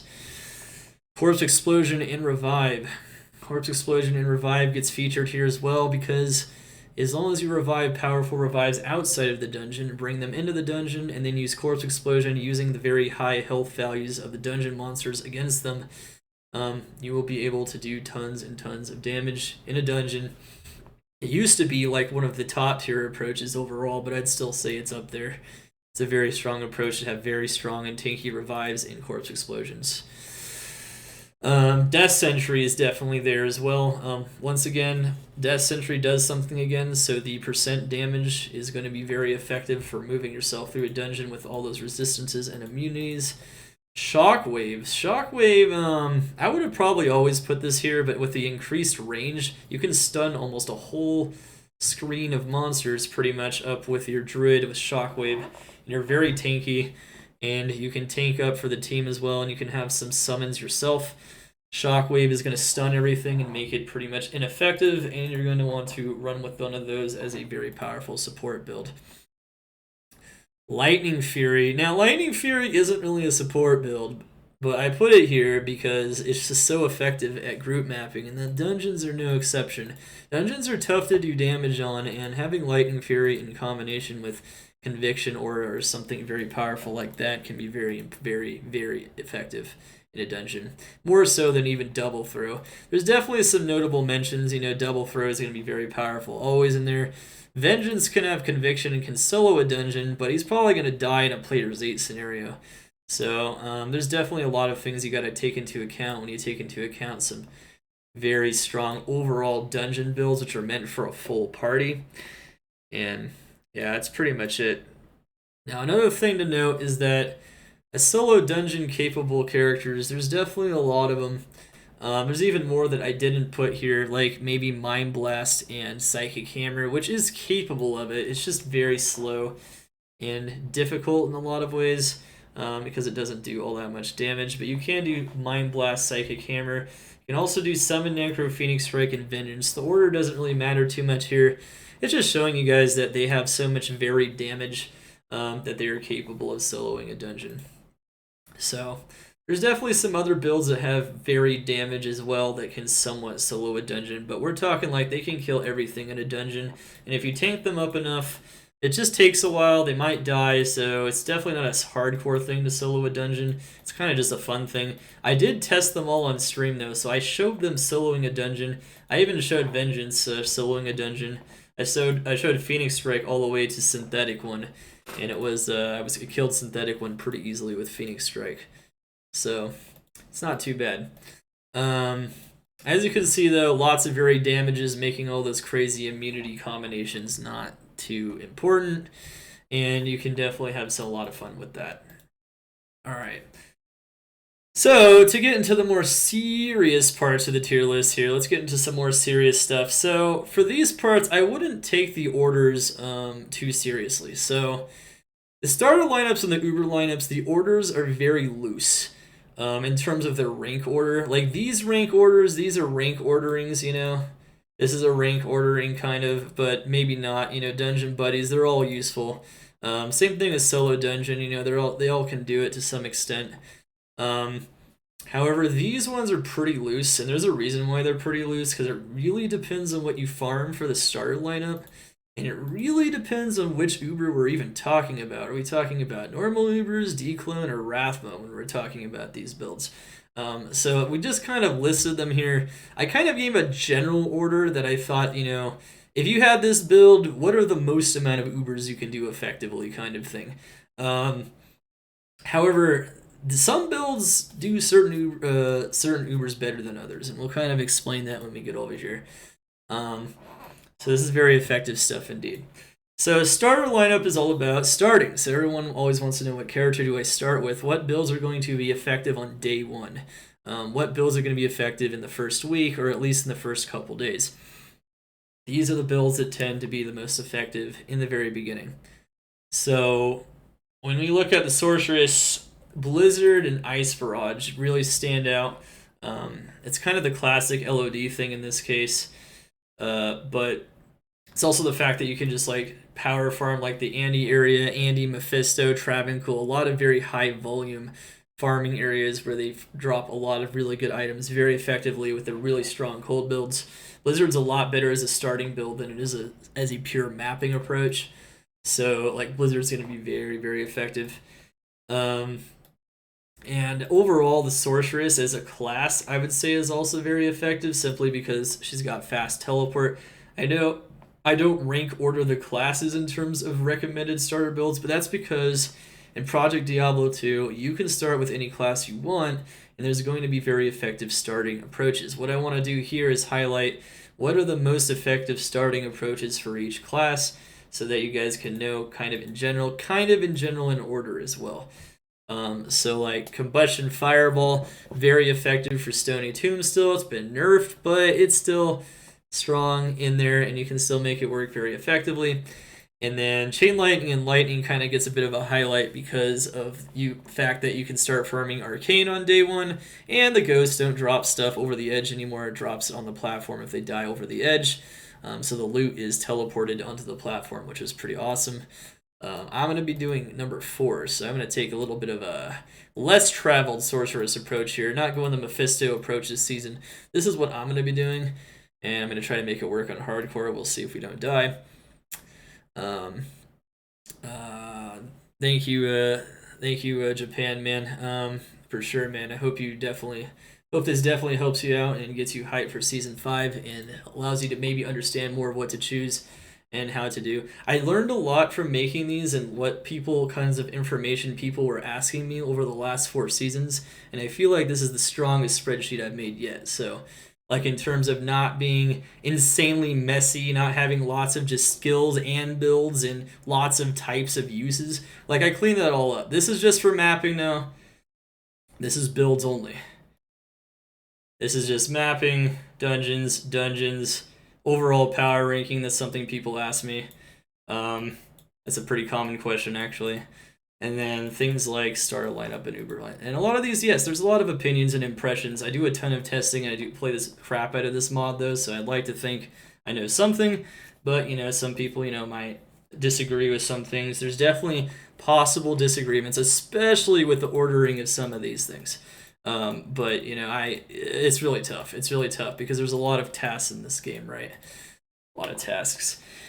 Alright, anyway. So, let's go move on to the Druid, though. So, the Sorceress, I would say these are the top approaches on the Sorceress. You can definitely use other starting approaches like Meteor. Even Firewall, I would say, is a notable approach, even though it's not here, if you just want to target bosses. So, there's definitely other approaches that aren't in these top 4 here. I'd like to emphasize that, and you can almost start with anything in PD2. I just consider these to be the top approaches. So, just keep that in mind when we're talking about the starter lineup. Druid. Summons. Never has there ever been a more, solid approach on the Druid than Summon Druid. Summon Druid's always been the solid approach. It's solid, it doesn't require a lot of plus skills, it can start farming from day one. If you get a decent amount of plus skills, it honestly rips in LOD content. So, and you don't even need much more than plus skills in Magic Find, so it's very effective. Magic Find is also one of those other things. The ability to stack Magic Find helps quite a bit with a lot of these builds. Honestly, on day 2 or day 3, if you get like a decent amount of plus skills and faster cast rate, Wind Druid shreds chaos and you can start teleporting using Gust very quickly. And I consider Wind to be like the second strongest starting approach overall. And then Fire, the third strongest starting approach. You could argue that Fire is number 2 though, and the reason why is because it's very effective at farming cows, even more so than Wind and Summon. So it depends on what you want to farm. Wind is maybe better at chaos, Fire is better at cows, Summon is going to be better at kind of an all-around approach. And of course it's going to be solid in all those areas as well. So it kind of just depends on what you're doing and what items you're able to acquire. So all 3 of these approaches are very solid on the Druid pretty early on. And then there's this Shockwave summon support, which is a lot better like in a small group or in a big group. But you can still solo with Shockwave even early on. You can start farming things. Shockwave's way more powerful and way more safe now with the additional radius. That's pretty much it. Let's see, are there any honorable mentions for the Druid that I can give? You could definitely make anything work. Like I said, you could even make rabies work, but that's pretty much it. Amazon. I still think the strongest approach is Freezing Arrow. You just flatten whole packs of cows, you just smash them into shards of ice and they're done. It's so strong early on. Like, Freezing Arrow is just so freaking powerful. With almost no gear, we're talking just like you can slap on a Wizened Draw and you're done. It's just gonna slaughter stuff. Plus skills, Wizened Draw, Freezing Arrow is crazy. Honestly, this one's a big come up this season though. Summon Valkyries and Decoys. We gotta say something about this. You can almost flatten LOD content naked with this, which is, a pretty typical, I guess, capability with a summon character in general, but maybe especially this one because it's really they're just really strong right now. They're just really strong, and you just gotta summon some Decoys and Valkyries, and they'll kill things for you. Very effective and very fast. Poison and Plague Javelin looking very strong for that Chaos, Cow, and Pit farm. Lightning Strike, of course, looking good for Arcane maybe, and some other areas like the Pit. And Magic Arrow, overall, just being able to kill almost anything as a magic damage ability. You don't need a very expensive bow either, and most of these don't require much gear. Once again, we're talking about day 1 through day 3, so you don't need many plus skills at all. You'd be very successful in farming that choice LOD content. We're not talking about mapping when we talk about starter lineups. I mean, mapping is definitely the end game activities. It's definitely the power. It's definitely what happens when you get your power, but it's a bit different. Necromancer, hot tub streamer. What? What are we talking about? Hey, thank you so much, man. Necromancer, we got this baby. We got Skeleton Warriors, Mages, and Archers. So no big surprise. Summon Necromancer, once again, looking really strong as a starter. Also, another alternative summon approach that a lot of people maybe don't know about. I think a lot of people do know about it, though. It's the fact that Clay Golems are really beefy and really strong. You could have seen it last night. I only had one Clay Golem. He was like level 5 or something on my Poison Dagger Necro, and he was actually clearing very slowly, mind you, but he was effectively clearing monsters in Hell that were pure poison to me and that I couldn't kill with my poison strike and dagger. And we're talking one clay golem with really low level amp, really low level clay golem. Not 5 really high level ones.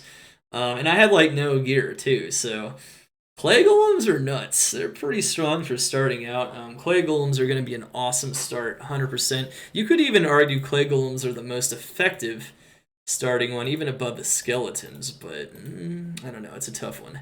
It's a tough one because they only do physical damage, and some of the things they can do are a bit different. But clay golems will tank up anything. You can do Travancore almost pretty much day 1, day 2, no problem. And of course, they're gonna have Bone. Bone Necro, all you need is some FCR and plus skills, and it rips. It rips Chaos, it rips Pit, it rips Trav. Bone is very strong, and you can get some clay golems to tank for you while you're using your bone abilities. Very powerful starter. I've run it, several. I've run it like once, and then I've run it like another like time and a half as well. Very, very powerful stuff. Run it kind of like a half of a time, and there's another time I ran it solidly, and it started the season with it, and it crushes. It crushes. It flattens stuff. Corpse Explosion Revive, solid. It's not quite as solid as maybe it was in the past, due to the fact you can't just start mapping with the revives and just break the game anymore with the map stats. However, it is still going to be very powerful, and just having decent revives and using Corpse Explosion early on is still a very strong approach when you have no gear. And Dark Pact and Curse support. I put the support builds on the bottom, but arguably, if you're in a group, they're on the top. They're on the top, just depending on if you're playing with other players or not, playing with a friend or playing with a couple friends or other people. Dark Pact is arguably maybe the most effective approach in those scenarios, so that is something important to keep in mind. And of course, it does a lot of damage on its own, and it can level packs of cows from day 1, even without the group approach. So we're talking a very strong starting build here. Barbarian. Definitely looking really good. We got Double Throw. Double Throw has always been the most effective starter. All you need is some ED on your weapons, and you're pretty much good to go. Once you get a single Lacerator, it could be non-ethereal or whatever. Sky's the limit. You can just start mapping if you want to. Naked, practically. That's how Double Throw Barbarian works. I highly recommend starting that if you just want to start Barbarian and you don't want to ease into other builds. That being said, you could start all kinds of Barbarian builds. I mean, obviously, there's other notable mentions. You could start Poison Strike. I proved that yesterday on the Necromancer. You could even start Fire Golems as well. But if we're talking the Barbarian, like you could start Power Strike on the Amazon. But on the Barbarian, you could start Whirlwind. As long as you can get some decent crafts, going, it's not too bad to do.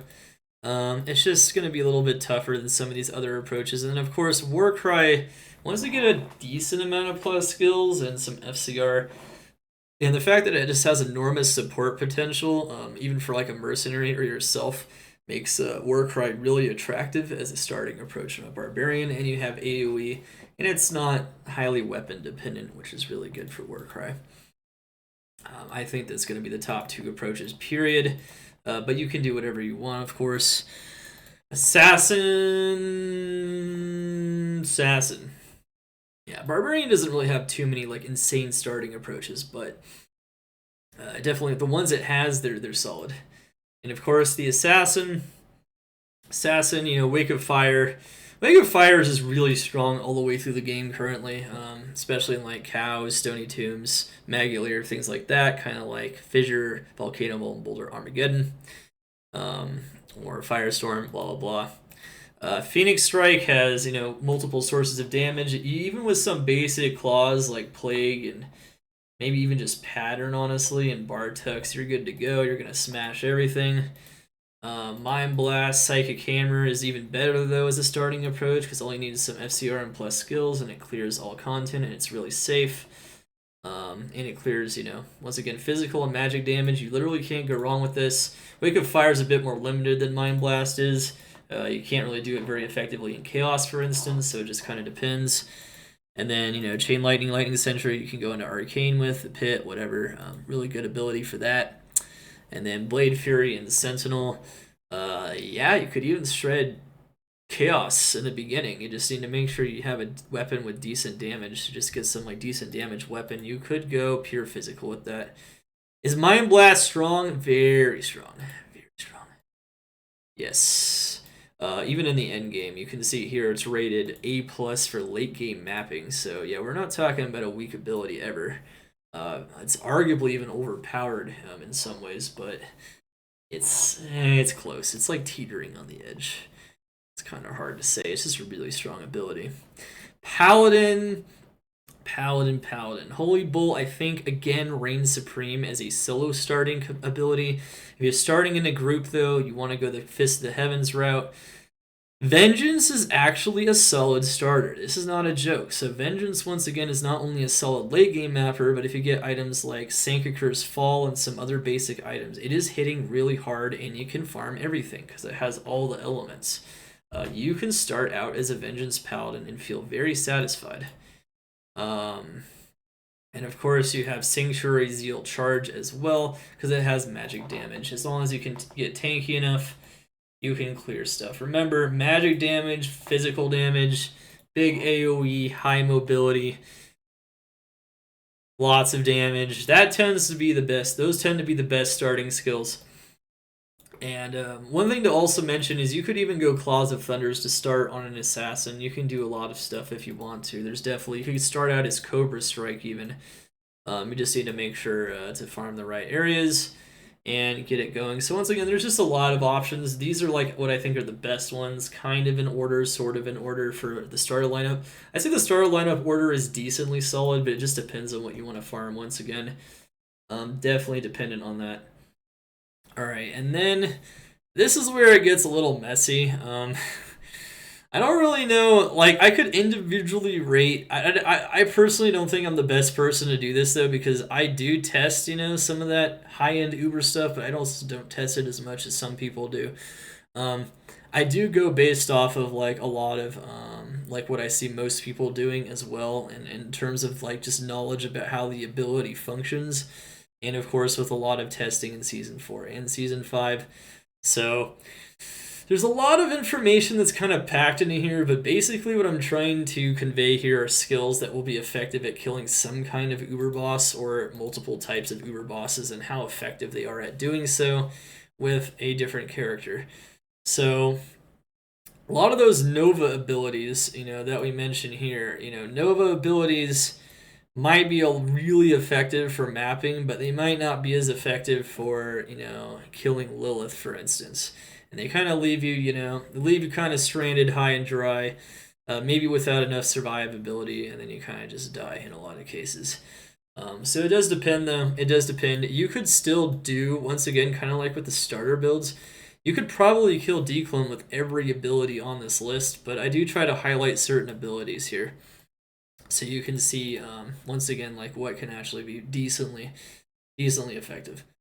So you have Meteor, Hydra. These two abilities stand out to me because they're particularly effective against things like Rathma and Diablo-Clone. So those abilities are going to be very good at that particularly. And then things like Blizzard might also be effective against Rathma and Diablo-Clone. And then Charge Bolt might be better for like standard Ubers. Maybe Meteor's still better against standard Ubers. And then Melee Sorc is pretty much just standard Ubers. So we're talking like Lilith, Uber Bale, Uber Diablo, and things of that nature. Another thing I should mention about this list in Season 5 is that we are promised Uber Ancients. I'm not sure if they're going to be able to release them in the end. Crunch time is crunching, you know what I mean? But if they do release them, which I think they will, we have no idea exactly what is effective against Uber Ancients specifically, so they might be very different builds that are effective against them for different reasons. And we don't know what those reasons are. It could be that they have really high resistances, maybe the fact that there's 3 of them allows you to chain different abilities and things of that nature. However, this is what we currently know to be effective against different Uber bosses. So a melee sorceress is very powerful against the standard Ubers. Same thing with Charge Bolt. But these abilities can be used to effectively kill things like Rathma and Dclone as well on a Sorceress. And it's still the case, even with all the Hydra nerfs and even with the Meteor nerfs. I mean, they still got the dots. They still allow you to run around and kill them. It's just not going to be as easy as it was before. It used to be a lot easier. I mean, Hydra used to be hands down the best way to kill Dclone in the game. I don't really know if that's really the case anymore. And definitely abilities are a lot more, a lot closer than they typically are. Physical and especially magic damage is very good against Uber Ancients. Yeah, that makes sense. And that's kind of the general theme just in general. Physical damage tends to be good against Ubers in general, so there you have it. If magic damage still tends to be good against Uber Ancients because the Uber Ancients are still using elemental immunities, then that might make abilities like Hammered In, like Blessed Hammer, stand out potentially. And I'm not going to have them on this Uber lineup, but it is something to note that there are some other abilities or skills that might be particularly good against the Uber Ancients, which is a different kind of an Uber. So I don't actually know. I don't have any data on it necessarily. Any build that can do Ubers can probably manage Ancients. Yeah, exactly, which is why I have this here. I think I'm confident enough to put out this list just to show you guys these builds are typically good against Ubers, and that's just, that's just a general thing, right? It's general guideline. Druids, Fury, and Maul. So we're talking the ultra hard-hitting physical shape-shifting builds, the burly builds of the Druid. Those builds tend to be extremely effective at killing Uber bosses. And we're not just talking about some Uber bosses, we're talking about all of them. We're talking about Dclone, Ubers, and Rathma. So if you really want to hit really hard and you want very effective builds for killing all of them, you'll have to modify some gear depending on which Uber, of course, you're looking for. However, those are going to be very powerful builds overall. Summon is particularly notable against standard Ubers. Very strong at killing standard Ubers once you get enough plus skills. And Rabies, while you can kill standard Ubers, I believe, with them, is much more effective against Rathma and Dclone. So that is one thing to note there. And Rabies used to be more effective, to be fair, but it's still up there. It does a ton of damage. That dot damage allows you to run around after you tag Dclone with Rabies and allows you to dodge abilities, which is really important. And, there's probably a lot of other notable builds that can do it, like Fireclaw as well. And things of that nature. It might even be possible to do it with a Wind Druid. Like I said, it's always possible, but I think these are the builds that when you're thinking killing Ubers on a Druid, this is probably what you should be looking for. One of each Uber Ancient is immune to fire, cold, and lightning. Okay, that makes sense. So magic and physical damage are going to stand out against Uber Ancients. So that might mean that some other builds like... So for Uber Ancients specifically, normally magic damage isn't super effective against any other Uber boss, but if you're just looking for Uber Ancients, like maybe certain builds like Bone Necro maybe might stand out a bit more, which it already kind of stands out for like Dclone and stuff, but it might stand out a bit more for that purpose. It might stand out a bit more if you use hammers, for instance, on a Paladin. So there's definitely a couple of builds that might, end up being strong for Uber Ancients. Yeah, Poison's just as good too. And Poison in general tends to be very effective against all those new Uber bosses for various reasons. Of course, Amazon. Once we get to Amazon, I would say Jab is really good. Once again, the other Poison Zon ability is here, Plague Javelin. Poison abilities are almost always going to make this list because, once again, they're very strong against like Rathma and Dclone, particularly Dclone. Not so much the classic Ubers, but that's why those physical builds are at the top, because the physical builds are very reliable. Even Meteor does some physical damage. Physical, you can't go wrong. If you want to kill Uber bosses in Diablo 2, physical builds always work.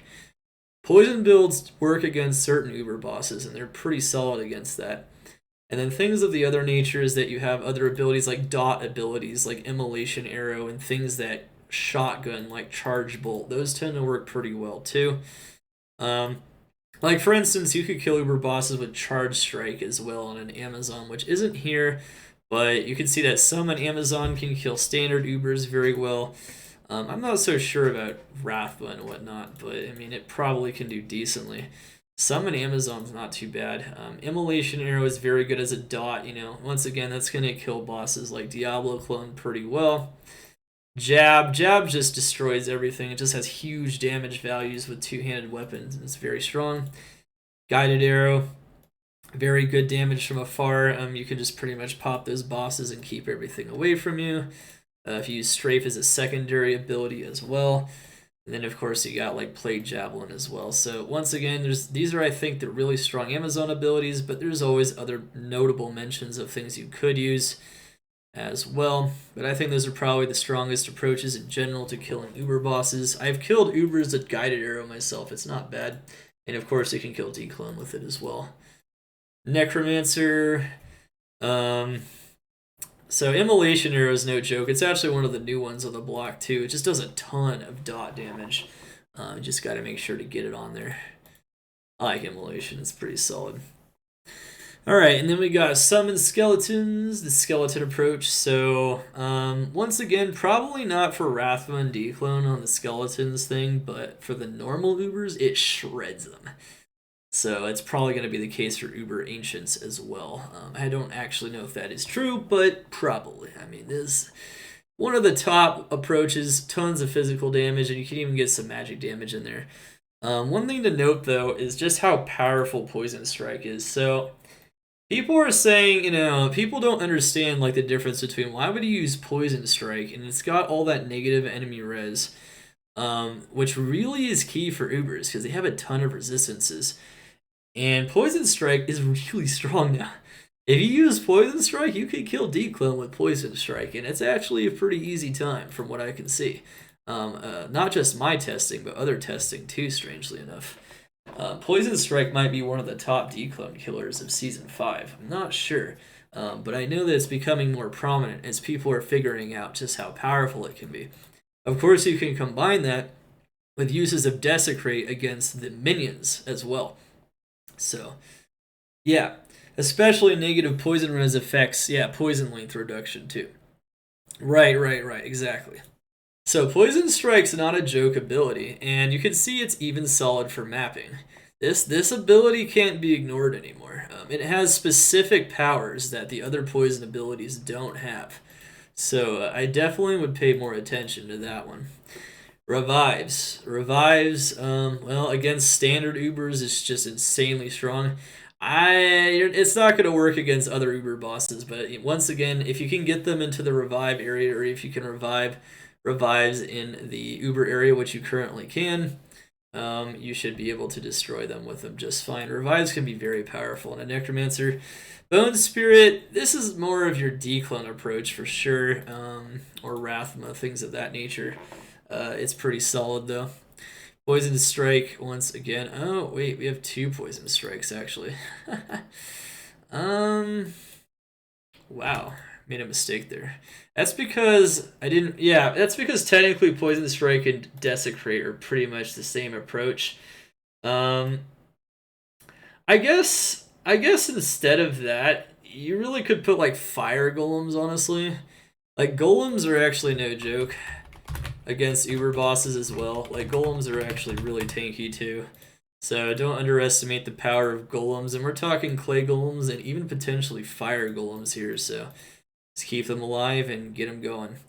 Obviously, if you want to support another player killing the Ubers, another notable mention is having that Dark Pact Summoner as well. It's kind of fun.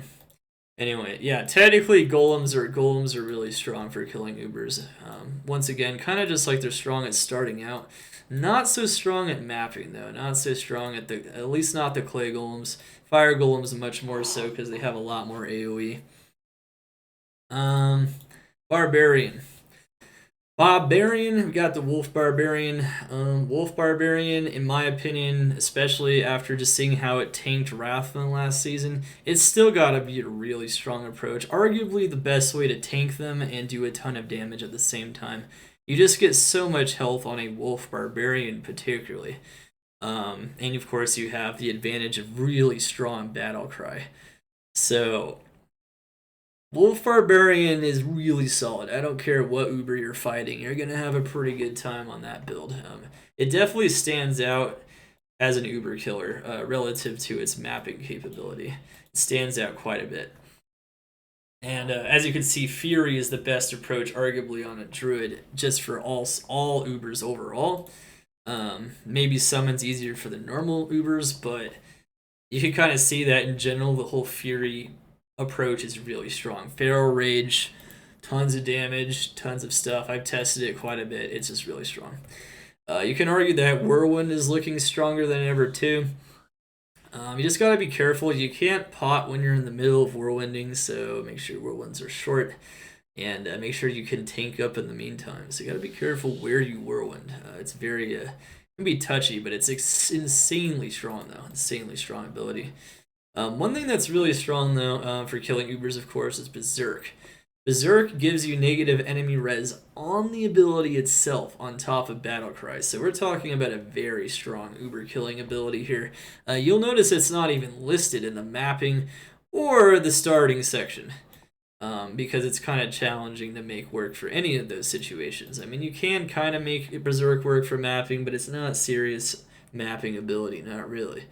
It definitely stands out more as a single target ability. Then, of course, you have Frenzy, Double Swing, and Zeal Barbarian, which, once again, the Zeal Barbarian is insanely tanky, strong, and powerful, especially notable against normal Ubers, which almost can't touch this thing. And then, of course, there's like Frenzy and Double Swing, which can work against any Uber if you want it to work. So there you have it. Lots of strong approaches from the Barbarian. And maybe Concentrate with the magic damage might stand out against Uber Ancients as well. It's not currently on there, but there is Concentrate. I will mention it though, because it is a magic damage ability that could be useful against a type of Uber that is not currently in play. Of course, you also have Assassin. Assassin Blade Fury is nuts. It has been nuts since Season 1 for killing Ubers. Let's be real. What build did everybody use to kill Diablo-Clone with in Season 1? It was Blade Fury. And the truth is that it is still one of the strongest Uber killing abilities in the game. It absolutely shreds Uber Lilith, Uber Bale, anything. Once you get on top of them, once the shurikens start hitting them, they get destroyed. And it got changed because of the pathing, too. And you can make Sentry work against the minions in the Dclone area. Yeah, all I gotta say is Blade Fury is always going to be super solid. It's a ton of physical damage. I don't see this ever being a weak ability for killing Ubers on the Assassin. It's even more prominent here than it is for starting out or as a mapping ability. I'd say it's this is where Blade Fury is super solid. As you can see, you can start it. You can kill Ubers with it, and it is an A+ mapping ability. So we're not talking about this is not a slack ability at all. This ability doesn't slack at all. It hits really fucking hard, really freaking hard. It shreds single targets. It shreds multi targets with the change. It shreds everything. It's awesome. Wake of Fire, Inferno Assassin though. I gotta give it to this. This ability is very capable of killing Rathma and a lot of other things too. I don't know about the classic Ubers as much. It might be okay. I think it probably is okay in those scenarios. Wake of Inferno is better now. It's a lot better. You can't pierce with these abilities though, so you're mostly relying on just tons of raw damage, which they have. And against Diablo-Clone, it's also going to be good too, just because of the huge AoE. So once again, this ability can do everything. And, Wake of Fire really can't go wrong with the Wake of Fire or the Fire Path this season on the Assassin, kind of like Blade Fury. If you really want to make it work, you can make it do anything. Charge Bull Sentry. So this is where Charge Bull Sentry really shines. It doesn't really have many other functions, except it's really powerful against single targets because of the shotgunning effect of Charge Bolt, which is also present on the Sorceress. Of course, Sorceress has Static Field as well, which helps, but Charge Bull Sentry definitely crushes those Ubers with tons of damage. Blade Dance, yeah, Blade Dance is no joke. So Whirlwind Assassin is going to crush Ubers as well.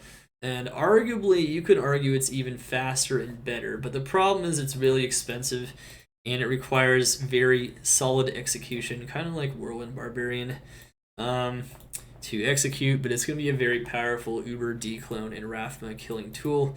If you want to get that chaos on your assassin, go for it. It's going to hit really hard and it's going to destroy. Has really good frames too. So overall, I can't see that going wrong. It's historically been a very powerful killer too. Tiger Strike. Tiger Strike, that's pretty much what this ability is made for. I wouldn't say it's the very strongest of the assassin abilities, and it's not the safest one either, but it is very powerful when it comes to killing Uber bosses, and you can make it work. It hits very fast, and it does a ton of physical damage. So, Tiger Strike is very solid. One thing I should note about killing Ubers, though, on the Assassin is you can almost use anything. You could even use Dragon Claw, I guess, to some extent. You could use Phoenix Strike. Phoenix Strike historically has been really good for killing Ubers too, and it probably still is. It got a lot of nerfs this season, but I still think this is probably still a top Uber killing approach on the Assassin, and even Fists of Fire as well. So notable mentions for Fists of Fire for the Meteors and Phoenix Strike for the Meteors. So the Meteor dots can also kill the Ubers as well. So there's a lot of options on the Assassin. I only wanted to include 5 of them. The 5 that I thought looked the best and kind of felt the best and were pretty cool. But if you want to go for the fire damage approach and the fire ones as well, Cobra Strike could do it too, by the way, as long as you get enough negative enemy res. I think really what it comes down to on the Assassin is just how you use your abilities, because you can pretty much, almost any of these abilities are solid for killing Uber bosses. I only wanted the top 5. Some people, like I said, you can argue that Phoenix Strike belongs in the top 5 instead of some of these other ones. But maybe they're not as safe. I don't know. I mean, I think they lack a little bit of safety, the Fists of Fire, Phoenix Strike, maybe a little bit more on the other abilities. However, they're up there. They're in there. It's a solid top 7 for the Assassin. Trust me when I say that. Alright, Paladin. Paladin, top 7, top 8 even. Paladin. So, this is the last one. Paladin's pretty much just got 3 solid Uber killing abilities. Vengeance is kind of a new one now on the board. So much negative enemy res and so much varied damage. It just does so much damage. Each hit will destroy. You can flatten Dclone with this thing. You can flatten anything with it. Smite and Physical Zeal are the long-time classics. So you can always kill any Uber with those, and I think they're more solid against certain Uber bosses like the classic ones, Uber Project Diablo and Mephisto. So the classic Uber approaches, can't go wrong with Smite and a lot of flat damage and maybe some Amp and Decrep. Same thing with Zeal. Zeal is just super solid. It can kill anything. You can't go wrong with that. Might have to modify a couple of things, but a really strong Zealer or Smiter, never go wrong with those particular tasks. Really, really strong stuff. And very consistent. I'd say the consistency on those builds is really what makes them attractive. And I'd say that's pretty much it. This is an over almost 3.5 hour video now. I will ask if anyone else has any questions in the chat. Of course, you can access this through exclamation tier list, and on the YouTube, we'll have the pinned comments in the description below and in the first pinned comment. I did a lot of testing, went into this. A lot of testing always goes into this. All the support to my channel is very much appreciated. I do this out of the complete love and interest for the game. I'm just a mad scientist too. I call it DH's Mad Lab, so I go ham. We test everything. Testing some of those Zeal Sorceresses was specifically really fun. You can check out one of those on the YouTube, which is pretty awesome. I'll try to get some more gameplay demos on the YouTube as well for some other abilities that I feel like you guys might want to see if you haven't seen them already, just to see how powerful, especially the really notable ones, the really big high ticket mappers. I have a lot of mapping specifically. Mostly did mapping testing this time. We did a lot more Uber testing at Season 4 as well. Not a lot changed really in terms of like a lot of the Uber stuff, but it's still very solid stuff overall. Like I said, there's definitely a lot of arguments you can make for ranking on the Uber builds because it depends on what Uber boss you're talking about and how you play it. But like overall, it's yeah, I'd say this is going to help out a lot of players. At least give people an idea of builds they can try and things they can try to use to succeed in Ubers, and of course to start out on June 24th. 10 a.m. PT when the season launches. We're hoping for a smooth launch, but even if not, I'm sticking with it. I think they always work really hard, and I know this time there's a lot of changes, and I mean a lot of changes, and they've gone through a software change too, so I am hoping for the best launch. Even if it's not though, I think this is going to be a solid season, even if the first day is kind of rocky, which it might be, which I'm fully prepared for. I'm always here. This is my favorite mod. I play a lot of D2R and a lot of PD2, and that's pretty much what I do on my stream at the moment. Right now it's PD2 time, so let's get it. Let's kill it. Hey, thank you, Duxor Man, Xenophon, Dunizzle. Like I said, I didn't get to everyone yet. Yeah, thank you for the thank yous, guys. I didn't even know I'd have enough time to do this season. There was a real risk that my 99 push on D2R was gonna run too close to the season. We ended up getting like 5 days of solid testing though, which was, with the new shared stash, that was a lot of time because we were very efficient with it and we were able to get a lot of testing done. We almost all these builds in the late game mapping tier list got retested for season 5. And they've been recalibrated and readjusted according to every build. And every build that's got an A+ ranking should generally feel just as good as another build with an A+ ranking and any other ranking that applies to. So it should be pretty solid stuff. And I hope you guys definitely enjoy this, and I hope you guys enjoy the builds for sure. The new shared stash is nuts. I know, and it's crazy for testing too. It was actually one of my favorite parts about it. It was pretty awesome stuff. Holy Bolt Paladin absolutely dunks on Trab. Yeah, so the thing about Holy Bolt is that you can start farming Chaos and Trab from day one pretty much. So when we're talking about a #1 starter, we're talking about a very solid #1 starter right there. And you can do it from a distance too, so it's pretty safe. You can heal your Mercenary even. Yeah, Holy Bolt's a really solid starter on the Paladin. I would have said maybe last season Fist of the Heavens might have exceeded Holy Bolt as a starter, but that damage nerf hurt it quite a bit. I mean, it's still there though. It's still a very solid starting approach, especially for the beginning. Just quite a bit though. Baby. What do you suggest is trap farming? You could do Holy Bolt for trap farming. You can do Blizzard. If you're brand new and not comfortable in a Sorceress, though, it can be dangerous. Sorceress is one of those, it's just very glass cannony. Your positioning is very important on the Sorceress, but if you know how to play the Sorceress, she's always going to be a very solid, if not the most solid starting approach, period, because of your mobility and the fact you can get to those farming areas and you can get more repetitions and get more items dropping faster, especially from those key bosses in those key areas like Travancore and maybe Arcane in my case. That's what I'm going to do. It's going to be very solid. The door boss. Sorceresses don't like the doors, huh? Yeah. Yeah, so the other thing is mapping is players 5 again in this season, so it's good. I don't see any other questions though in the chat though. I think it's pretty much been answered. I hope you guys do you guys, like, in the chat, do you guys appreciate this approach over the season 4 tier list? Do you think this is an upgrade or do you think this is a downgrade? Do you guys think this is easier to read? The information is organized a bit better. Do you think there is enough information in here? It's cleaner and easier to read. It's a huge upgrade. Okay, awesome.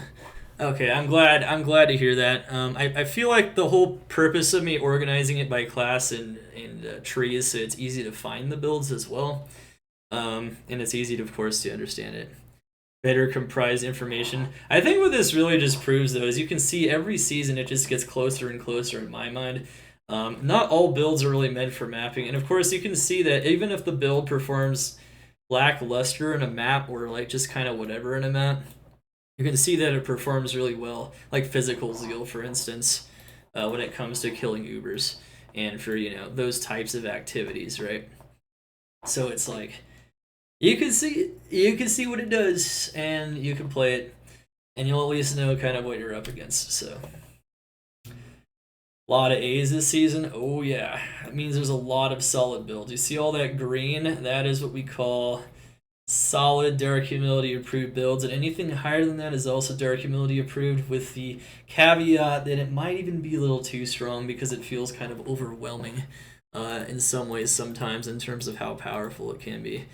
At least compared to most builds, and it's that top tier too. So you can also consider it top tier. It might not be overpowered in your mind, but just consider it just top tier. Those are the elite builds, right? So elite builds are good.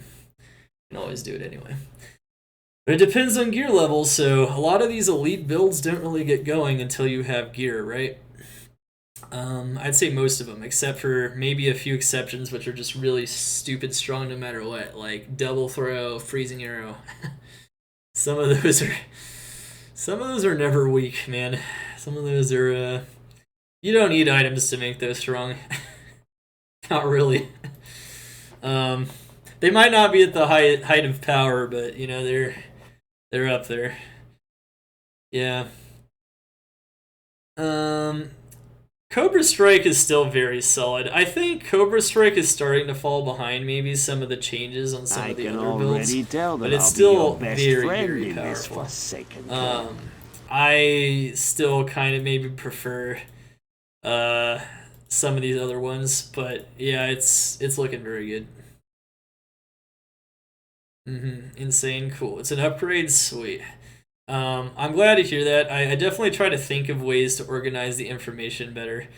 And, you know, we got more information too, so there's some bonus information. And it takes out a lot of the really troll build combinations too, the ones that, like, aren't very serious. So it definitely, like, makes it cleaner and easier to understand, I think. I think we're good. Yeah, I feel like Zon Summon should be balanced to the highest base damage. For mapping in hardcore, do you see Wind or Rabies? Wind is safer, I'd say, than Rabies. Rabies is definitely a little dangerous. It just kind of is. You have to get right up to them, and you have to like touch them and smack them and whatnot. Rabies is a little more dangerous. You can make it work though. It can be totally safe in hardcore. Just need enough DR.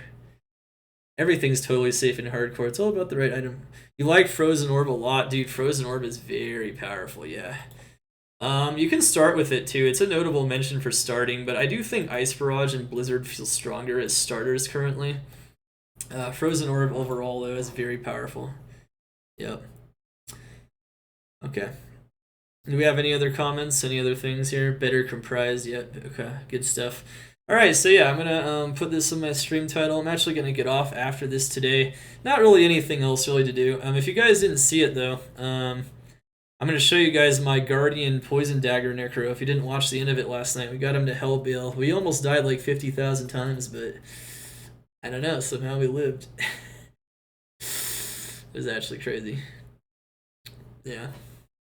Okay, guys. Well, GG. Very nice. Very good stuff. Hope you guys learned something today. Hope you guys are hyped for Season 5. Hope you guys know kind of what's up. Not a lot of crazy power changes from like the ultimate builds from Season 4, but there's definitely a lot of notable ones, and there's definitely some different things going on, so make sure to try them out. For real, for real. And yeah, I hope it helps you guys and you guys find it useful. Anyways, yeah, so we'll have all the timestamps for everything once again in the description and the first pinned comment below. We have live demos from the closed beta. I've been clipping out of my closed beta footage. You guys can watch the build yourself. So it's even more transparent this time in terms of kind of, you know, you can see the mapping speed for yourself and make your own determinations. And of course, in a lot of cases, you can see the gear being compiled too. So you kind of get some ideas for how to do the builds. There's some more I still want to post on there, so there's some other ones that I kind of want to highlight. I mean, I'm not going to have every single build on there, but it's all on my VODs currently, so you guys can check those all out. And yeah, make sure to say thanks to Senpai and Co. You guys are beasts. Thank you guys for all the support, and we'll keep going strong in this. I'll keep releasing one of these every season if we can. It's looking like that's still possible, at least for the time being, and love supporting the PD2 community. Even when I play D2R, you know, I'm still with you guys too. Definitely. It's just, you know, obviously once season dies down, you know, we got another ladder reset, and there's a lot of hype. I do, you know, as a content creator, I do like to follow the hype a little bit and make sure, you know, people actually give a crap about what's going on. And we try to do the most awesome things. I We'll go to can 99. already we'll go, tell that I'll be your best find all the friend items in in the game. this We'll make the forsaken craziest camp. builds. We'll do whatever's possible. We'll keep having fun, man. Have a good season, everyone. Absolutely, let's smash it. No matter what you want to play, absolutely crush it, man. Absolutely crush it. Let's do this. Let's do this. Let's do this, baby. Absolutely. Remember, though, things can change, though, if there are further patches. There was even a patch as I was talking today. Not a lot of huge changes, but the fire golems are kind of up in the air now. I can't fully certify this as like a balanced build anymore. It was balanced when I tested it. So there were a couple of changes that came through there. So I'm assuming it's either still balanced or maybe even stronger than that. So you never know. But you can still see kind of in general what it does on my YouTube. And check it out. There can always be changes, though. Usually buff Senpai will gold, get a or some small buffs after gem the season is all starts. I want in exchange for That's the usually what equipment you'll happens. need. Whatever And quest besides you that, though, it should retain don't be shy. general relevance throughout all of Season 5, and you guys should be awesome. Small gems, anybody? Best farming build spots? Fire, Stony Tomb, all kinds of stuff. Okay, anyway. GG. I'll answer some more questions after this video here, but yeah, I think we're about to end this. You can always catch out. Remember, you guys can always check me out at twitch.tv/Dark Humility for 6 to 7 days a week of Diablo 2 content of all kinds. And PD2 is the season now. June 24th, 10 a.m. PT Friday is when Season 5 begins. And you guys can always check out the rest of my build guides on my YouTube or on Maxwell, d2.maxwell.gg if you're looking for the ultimate D2R guides. And of course, the ultimate farming guide as well as on my YouTube for D2R, which also has a lot of relevance to PD2, but it'd be impossible to make something like that for PD2. The undertaking would just be, I mean, it already is massive the way it is. It would be, I don't know, it'd be insane. It also changed too much because a lot of stuff changes every season. Yeah, no problem, guys. All right, GG.